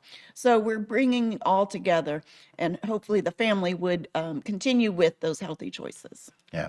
And again, it's just one of those things where, I mean, I'm so very glad that we have people who are taking the vision and the passion and taking that to just newness, right? And growing. And Girls on the Run is growing, you know. So we talk about it every year about the increase in those people and how they're doing that. We you know. started in Terrebonne Parish, and we've now expanded to Lafourche, and we have a presence in St. Charles, and we're working our way to St. Mary parishes. Well, we're so very glad for what y'all do. Ellen, congratulations on the award. Very, very happy for you. So thank you for joining us today. Thank you. All right. And that will do it for this particular segment of Bayou Time. Don't go anywhere. I like my local programming right here on HTV. What's on tap for the Caggianos? Well, this family of brewers harvests their own ingredients on their own land, mowing every blade, getting ready to entertain at the only local farm-to-pine experience around. There's a story in every piece of land. Run with us on a John Deere mower and start telling yours.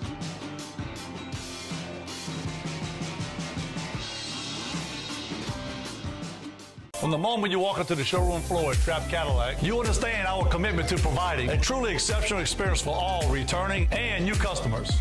Our goal is to make sure you're always comfortable while understanding the entire process of getting into your new Trapp Cadillac. When you drive a Trapp Cadillac, you know performance, bold styling, and our shared commitment to service. One thing you can always count on here at Trapp Cadillac is our excellent service experience. Shop, shop. Shop, shop.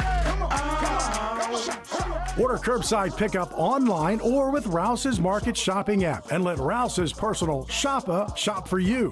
Curbside pickup is free and you pay the same price for groceries as in-store. Use code SAINTS20 and save $20 on orders of $100 or more. That's curbside convenience. Shop a style. Oh, yeah! Structural heart disease refers to a defect in the heart's valves, walls, or chambers that keeps the heart from pumping blood properly. Valve or structural heart problems may be present at birth or develop over time. Your risk increases if you have high blood pressure, plaque buildup, history of heart attack, take certain medications, or have certain heart infections. The Structural Heart Program at CIS and Terrebonne General provides innovative solutions and devices with the latest technology to bring the best possible outcomes for patients. Learn more at cardio.com. Here in South Louisiana, we know how important it is to protect our families. When one of our neighbors is injured because of someone else's neglect, our team is compelled to use our experience, skills, and knowledge to seek justice and hold wrongdoers accountable. If you've been injured and want to know your rights, call St. Martin and Bourke today.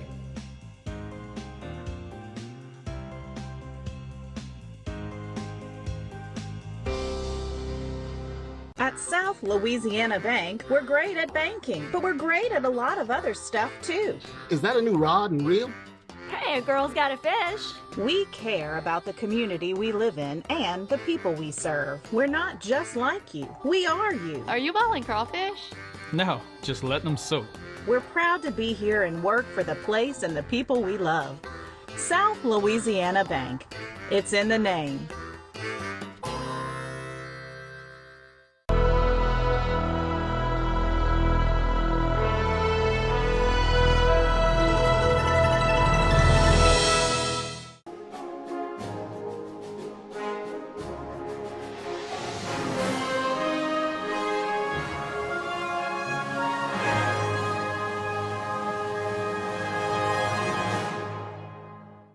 Hello again, everyone, and welcome to this segment of One-on-One. I'm Martin Falls. And what a guest we have for you today, Stan Gravois. You've seen Stan in many lights, seen him doing sports, you've seen him at the hospital, you've seen him coaching, teaching. Well, today, we're going to find out everything that makes Stan tick, right here on this episode of One-on-One.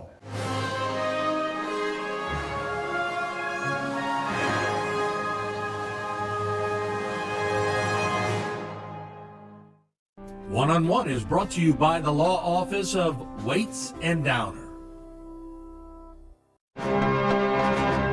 No law degree, no amount of experience can supersede the compassion that our firm gives to its clients. One of the secrets is to always know your case better than your opposing counsel knows his or her case. We try to carry those values that we've learned at home into the practice of law, and every client that walks through our door gets 100 years experience when they visit us.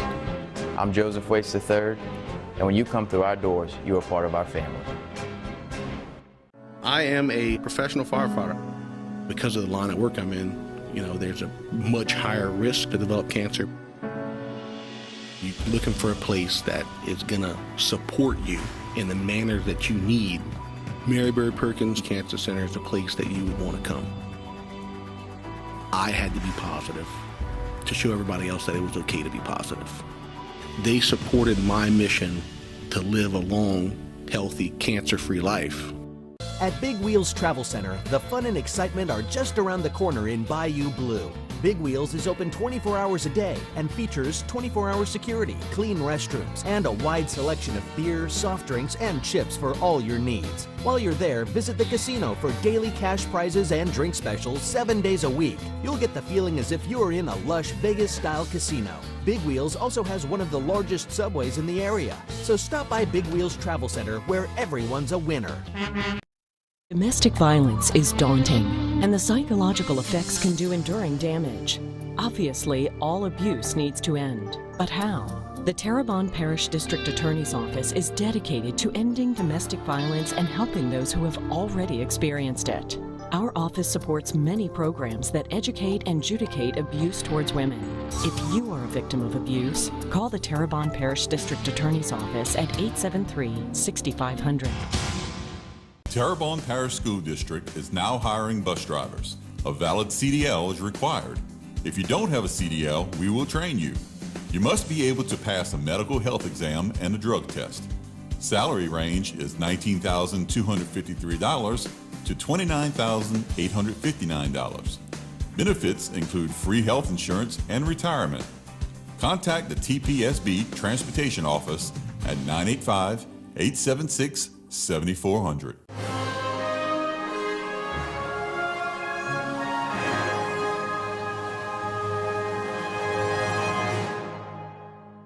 I sort of see your career, your life, as a big root.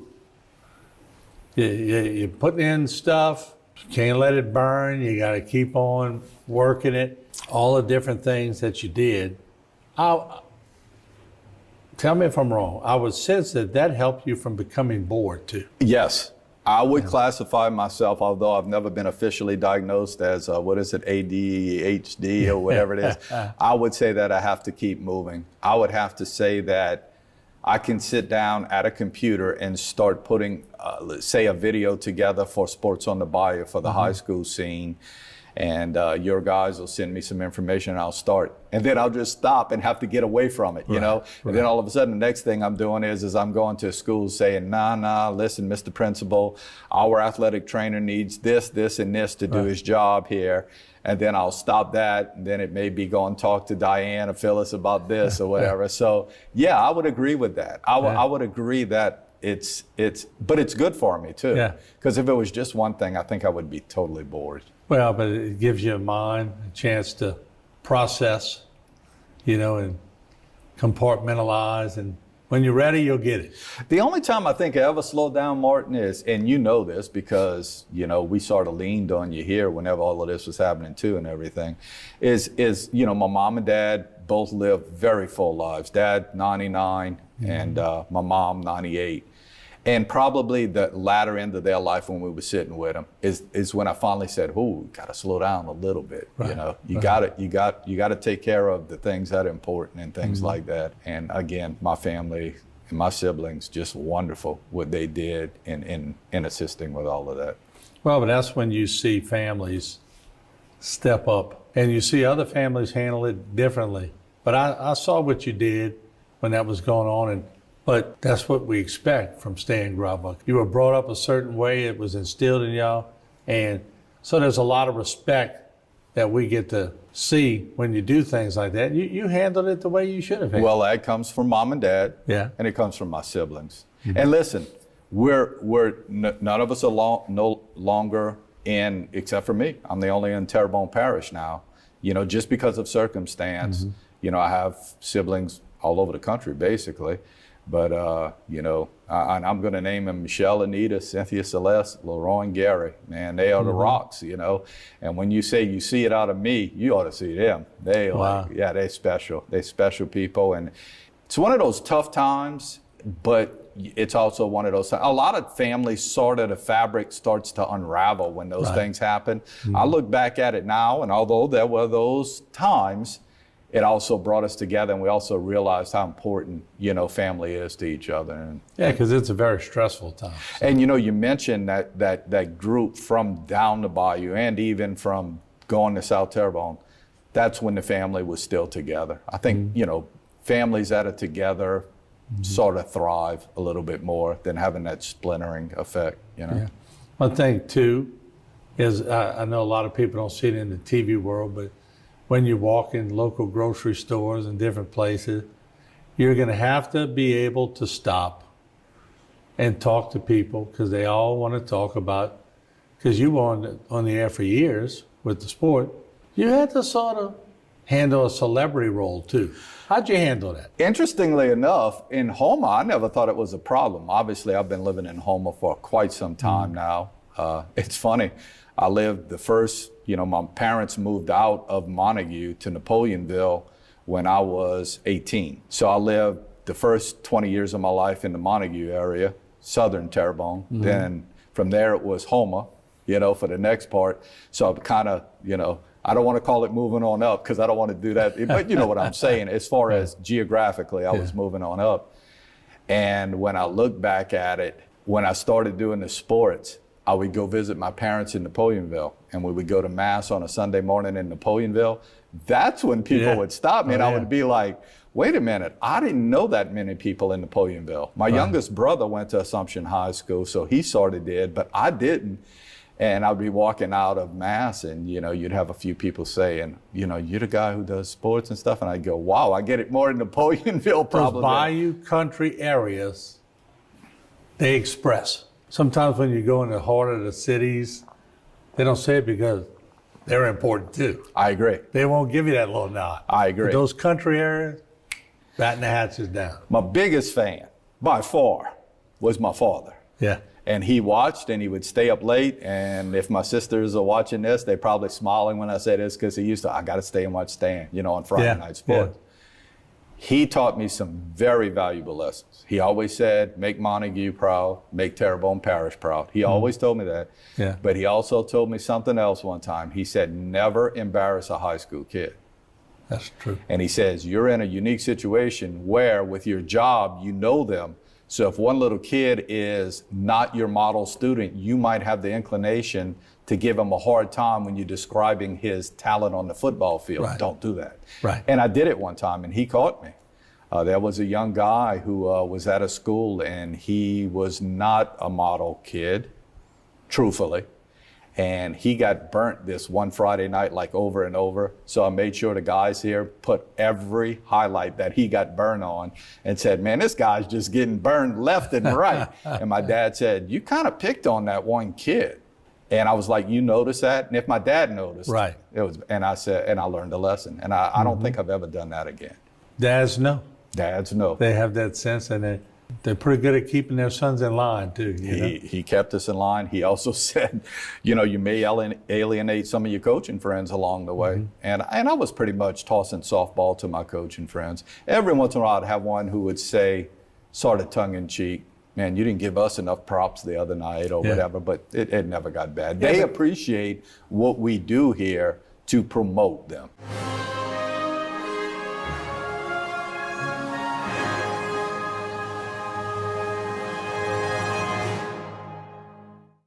For all of your cases, including those with catastrophic significance, call Waits and Downer Law Firm. No law degree, no amount of experience can supersede the compassion that our firm gives to its clients. One of the secrets is to always know your case better than your opposing counsel knows his or her case. We try to carry those values that we've learned at home into the practice of law. And every client that walks through our door gets 100 years experience when they visit us. Waits and Downer. When you walk in our door, you're part of our family. Hi, I'm Councilwoman Jessica Domingue, and today we're going to talk about school zone safety. Drivers are required to yield to pedestrians in a crosswalk. Always stop when someone is in the road and wait for them to cross completely before proceeding. Follow the speed limit and always stop when school buses are picking up and dropping off students. Keeping students safe is a community responsibility, so let's all do our part. Terrebonne General Health System is the largest healthcare resource in Southeast Louisiana, offering a high-tech and high-touch style of healing. World-renowned services include cardiology, women's health, cancer care, and a healthy lifestyle center. This is a true calling for all the physicians, nurses, and staff who make up our proud Terrebonne General family. We are here to provide health care for our community. To discover more, please visit tghealthsystem.com. Ford, head of his class, miles ahead. All new 2023 HRV and CRV. And Pilot, built for every driving need. Family favorite Odyssey has all new trim levels. Go everywhere with Passport. And the award-winning Civic. The generation for every generation. And always remember, it's better at Barker.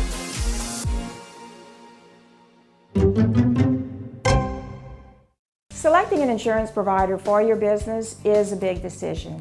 With over 26 years of experience, our Alford team is your solution for quality and proven coverage. The customer service you remember from years ago is what we pride our team on. We know how important your company is to the community. From small businesses to large businesses, Alford & Associates can manage your insurance. It's our job. Alford & Associates, benefiting your employees and protecting your business.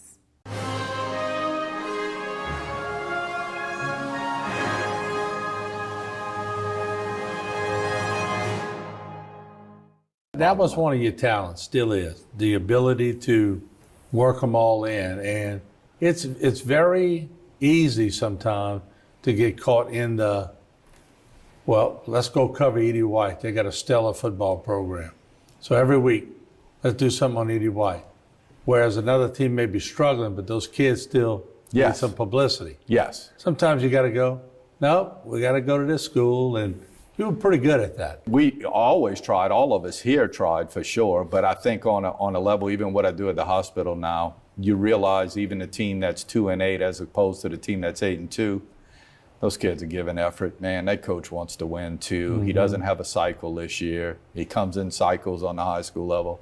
So you definitely understand that. Although I do think that I would pull for all high schools in this area. That's the one thing I'm very proud of. Nobody's ever said, well, you're a homer for this school or for that school. That's never really come up. Right. Listen, I went to South Terrebonne. It's what I knew. I coached there. But a lot of people were like, no, Stan in general just sort of cares for all of the kids, not only in our parish, but in our Bayou region. And I would hope that's what because it's the truth.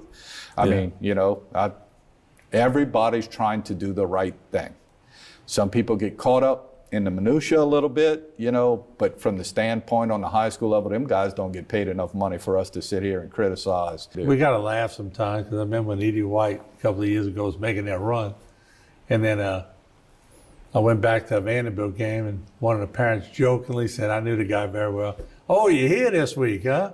Last week you had Edie White, and you're a Vanderbilt guy. I'm going, we got to cover them all. That's right. And Edie White has some good kids doing some good parents, so you just got to look at the whole broad scale. And you want to recognize those that are doing well. And if it is Edie White who's doing well, if it is Terrebonne High who's doing well, if you want to give them that special, but I would hope that people understand, hey, it's their year. This is their time. They're in competition for a state championship. Somebody's years old. We had Berwick and Vanderbilt, you know, come up for state baseball championships, and Edie White, you know, I can remember the last few years. really, really on Berwick one year in baseball. This was about 4 years ago, and I was still here on a consistent level. And we really were following Berwick. And somebody asked me, "Do you know anybody at Berwick?" No, but those kids are exceeding, you know, and we're kind of going to make sure that they get their just due. Knew Lud Henry.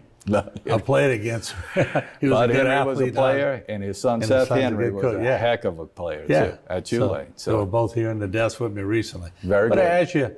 as you look at your career, and we're going to get to the one word at the end. I already know what I would say, but I'm going to give you the chance to say. But as you see the many different things that you got to do, was there any one defining moment of any job that put you in that circumstance where it gave you the ability to do all these other things?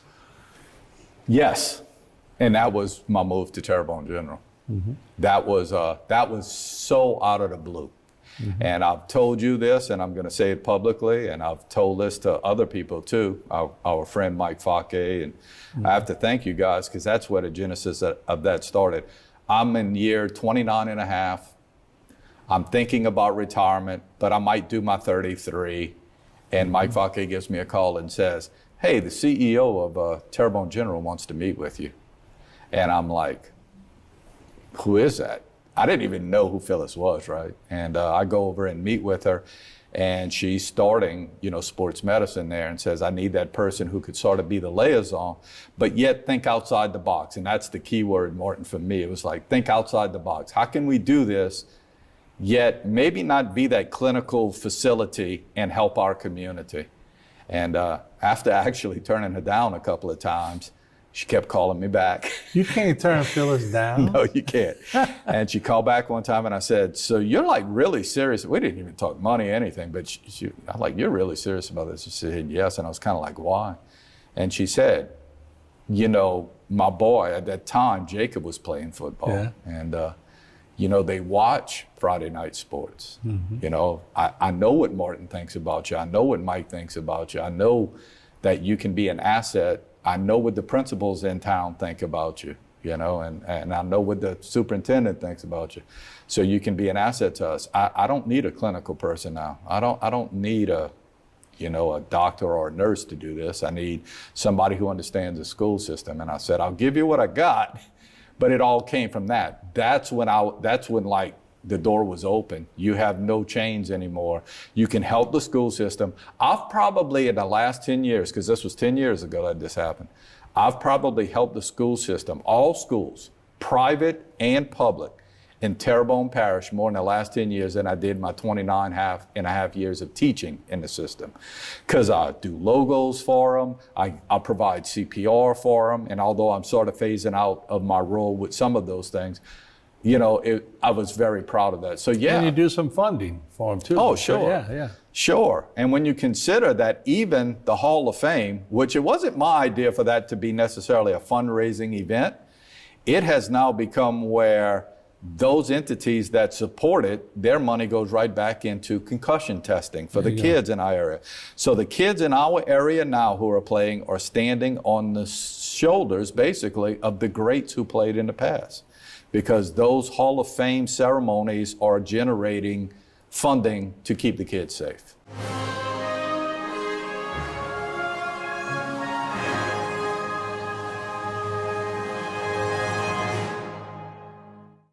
For all of your cases, including those with catastrophic significance, call Waits and Downer Law Firm.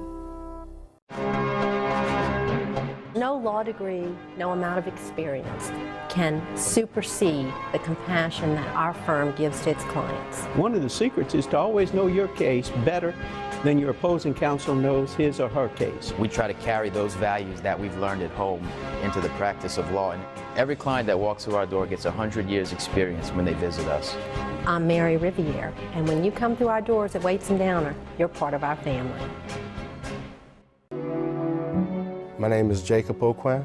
I'm a captain with the Houma Fire Department. I've been here for 22 years. A firefighter is someone who's dedicated to service. He lives to serve. Just have something inside of them that no matter what, they won't stop till the job's done. That's a firefighter. They live for the job and they make a career. If you have a want to serve, a need to serve, you want to help people, you can be a fireman.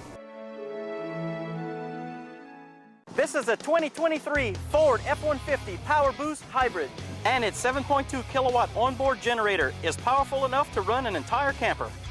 That's impressive. And its 3.5 liter full hybrid turbocharged V6 engine can take you 700 miles on a single tank of gas. That's really impressive. And right now you can drive one home for just $550 a month. Well, that just makes sense. Come see us at Terrebonne Ford in Houma, because Terrebonne Ford delivers. Structural heart disease refers to a defect in the heart's valves, walls, or chambers that keeps the heart from pumping blood properly. Valve or structural heart problems may be present at birth or develop over time. Your risk increases if you have high blood pressure, plaque buildup, history of heart attack, take certain medications, or have certain heart infections. The Structural Heart Program at CIS and Terrebonne General provides innovative solutions and devices with the latest technology to bring the best possible outcomes for patients. Learn more at cardio.com. It's not about the flood. It's the flood insurance premiums crushing our families. When premiums are higher than mortgages, how can we rebuild when no one can afford to live here? Flood insurance programs should be priced appropriately, based on actual risk. Our new levy systems are working. Insurers need to reduce premiums based on the facts and stop jacking their profits and deserting us. Michael Paul LaRussa, fighting big insurance to save our parish.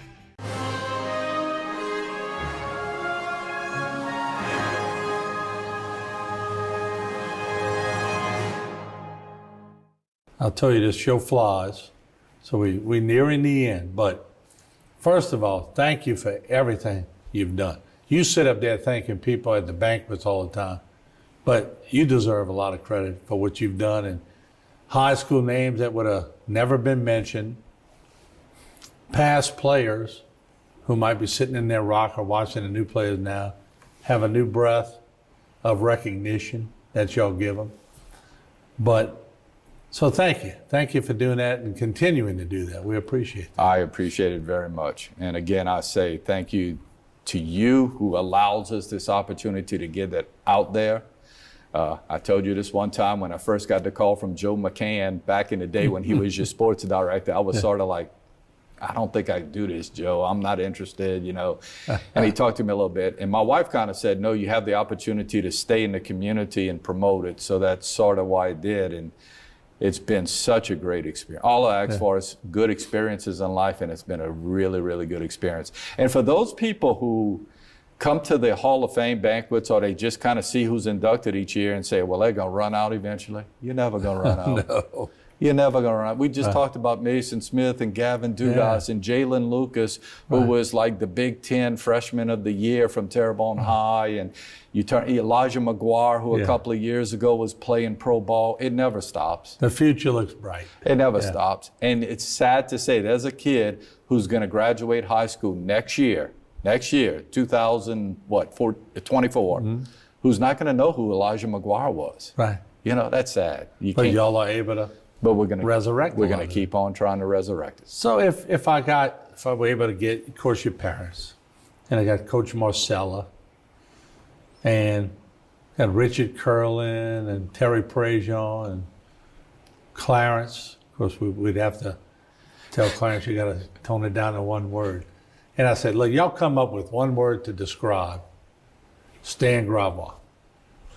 What would you hope, and your wife, of course, what would you hope? My wife might be different than the rest. What would you hope the one word would be? I think, that's a great question. I wish you'd have prefaced me with this one. When you were saying a few of them, I would have said reliable. Mm-hmm. And then when, you said my mom and dad, I don't know. I know what I wish they would have said, and I don't know that, that necessarily would have been, but I'd have thought, I don't know. But if all of them said, that's a good boy, I'd be happy. If they just said, that's a good boy. Yeah. Country, you talked about country. That comes with most of. I'll throw a couple of versatile, dedicated. Richie Curlin would have said versatile. Yeah, you're versatile. He would have definitely said that. Yeah, there's no doubt.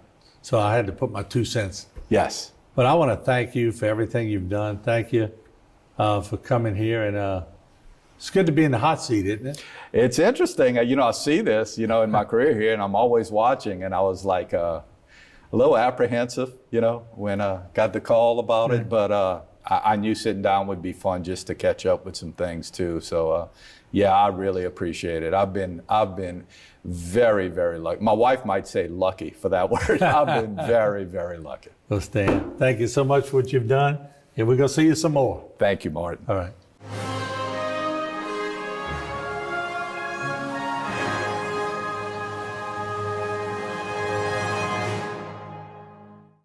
For all of your cases, including those with catastrophic significance, call Waits and Downer Law Firm.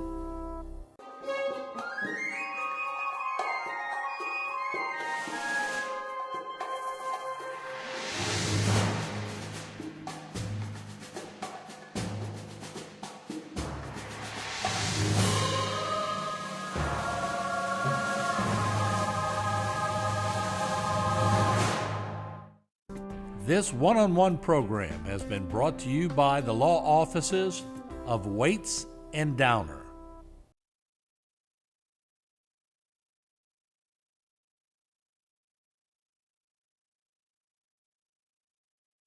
Need a relaxing vacation getaway? Lanyap at Blue Mountain Beach, a Patrick Hagan B&B Endeavor property, is a new, beautifully designed home located in Blue Mountain Beach, Florida, a nationally awarded community for its pristine cleanliness.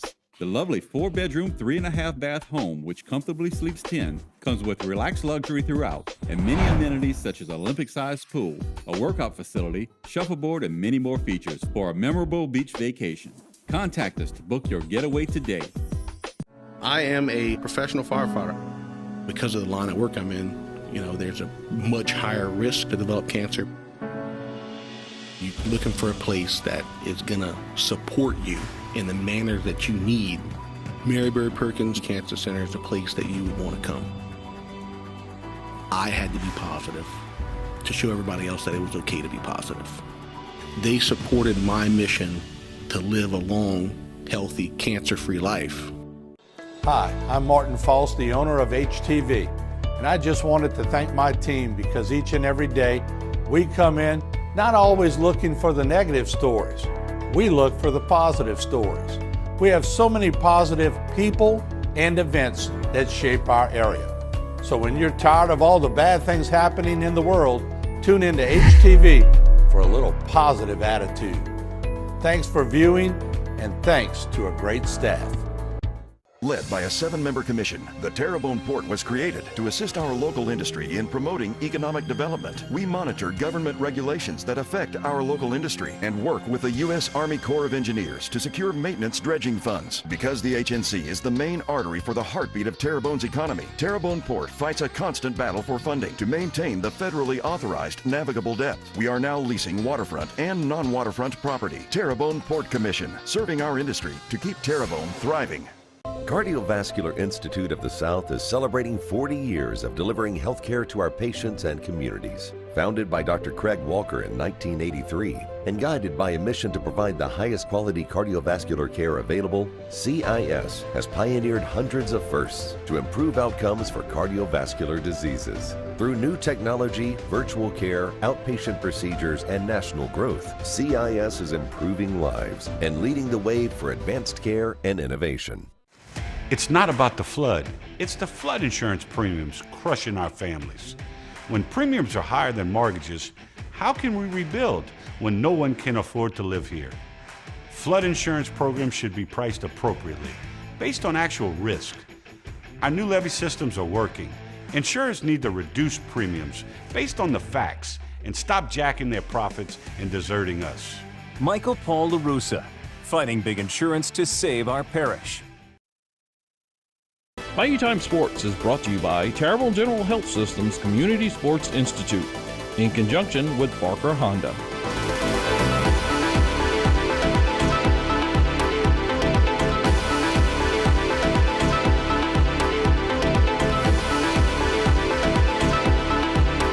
It's game back in a year and some change. How does it feel? I feel great, you know, just taking the time and having to be out. The rehabilitation process, everything, I feel really comfortable with my injury, you know, my knee. I feel real comfortable with it, and, you know, I'm just working to get better.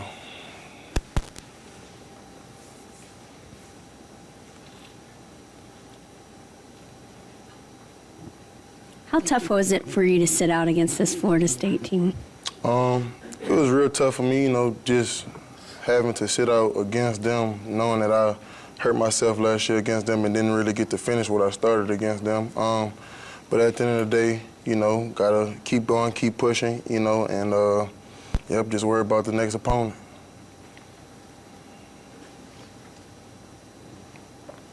Grambling State quarterback Miles Crawley threw for 311 yards last week. What do you think your presence, being back on the defensive line, does to aid your team in an upcoming win, hopefully? Well, I honestly think, you know, just with not only my presence, but everybody else on the defensive line present, I feel like we'll be able to, you know, do exactly what we know we can do, which is affect the quarterback, you know. And I feel like, you know, as a team, they hadn't faced nobody like with a defensive front of ours, so I feel like it'll be a good matchup for us come Saturday.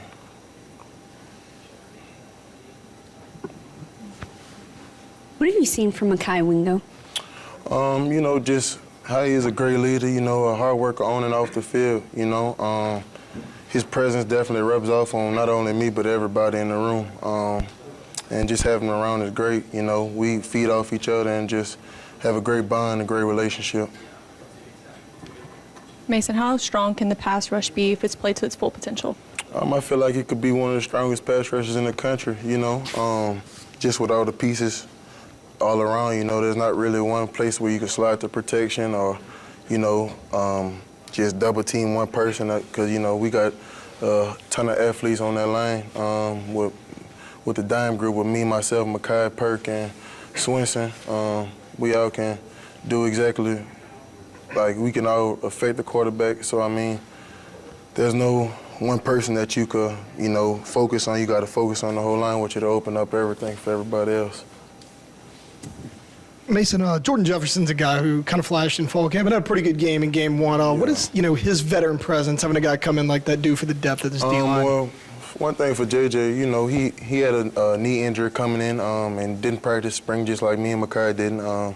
So this fall camp, he really just been working on getting, you know, back comfortable with everything. And him not having that spring to really sink into, you know, all the new things from his surgery and everything. I think he's coming along real well in these last couple of weeks. I think he's been playing faster, you know, just getting back normal. And I feel like he'll bring a great, you know, he'll be a great addition for us this season, you know, just how strong he is and how he holds blocks and everything. So I think he'll be a great addition for us on the defensive front. Who else got anything for Mason? Coach, you got one?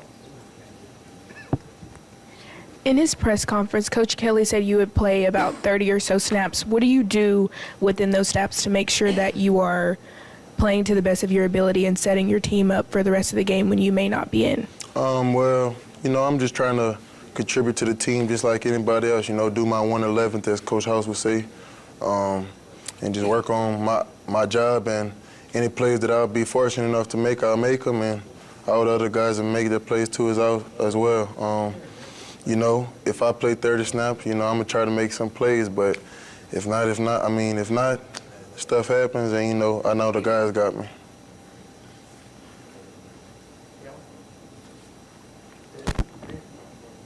How was it in the building here this week coming off of a game that you guys were in control in for a majority of it and let it get away? Yeah. Honestly, you know, we are really trying to forget about that and just put it behind us, you know, because we do have a very long season ahead of us, and, you know, you can only take this week by week, or you might get overwhelmed with the schedule that we got coming up, you know. But, yeah, just trying to leave everything that we had going on in Orlando or whatever, just leaving in the past and focusing on the next week, next opponent, next matchups. Speaking of that tough schedule, what's the confidence level like in the locker room, especially after the loss? I know you said you want to put it behind y'all, but what is the confidence level like for the rest of the season? I mean, I think, you know, confidence is still definitely there, you know. Going against a number 8 team in the country, you know, I mean, that's one of the better teams that we'll face this year. So, I mean, I think the confidence level is still there. I mean, you got dudes on the team that just have that confidence about themselves. And when them guys rise and they bring everybody else with them, we'll be totally fine when it comes to confidence.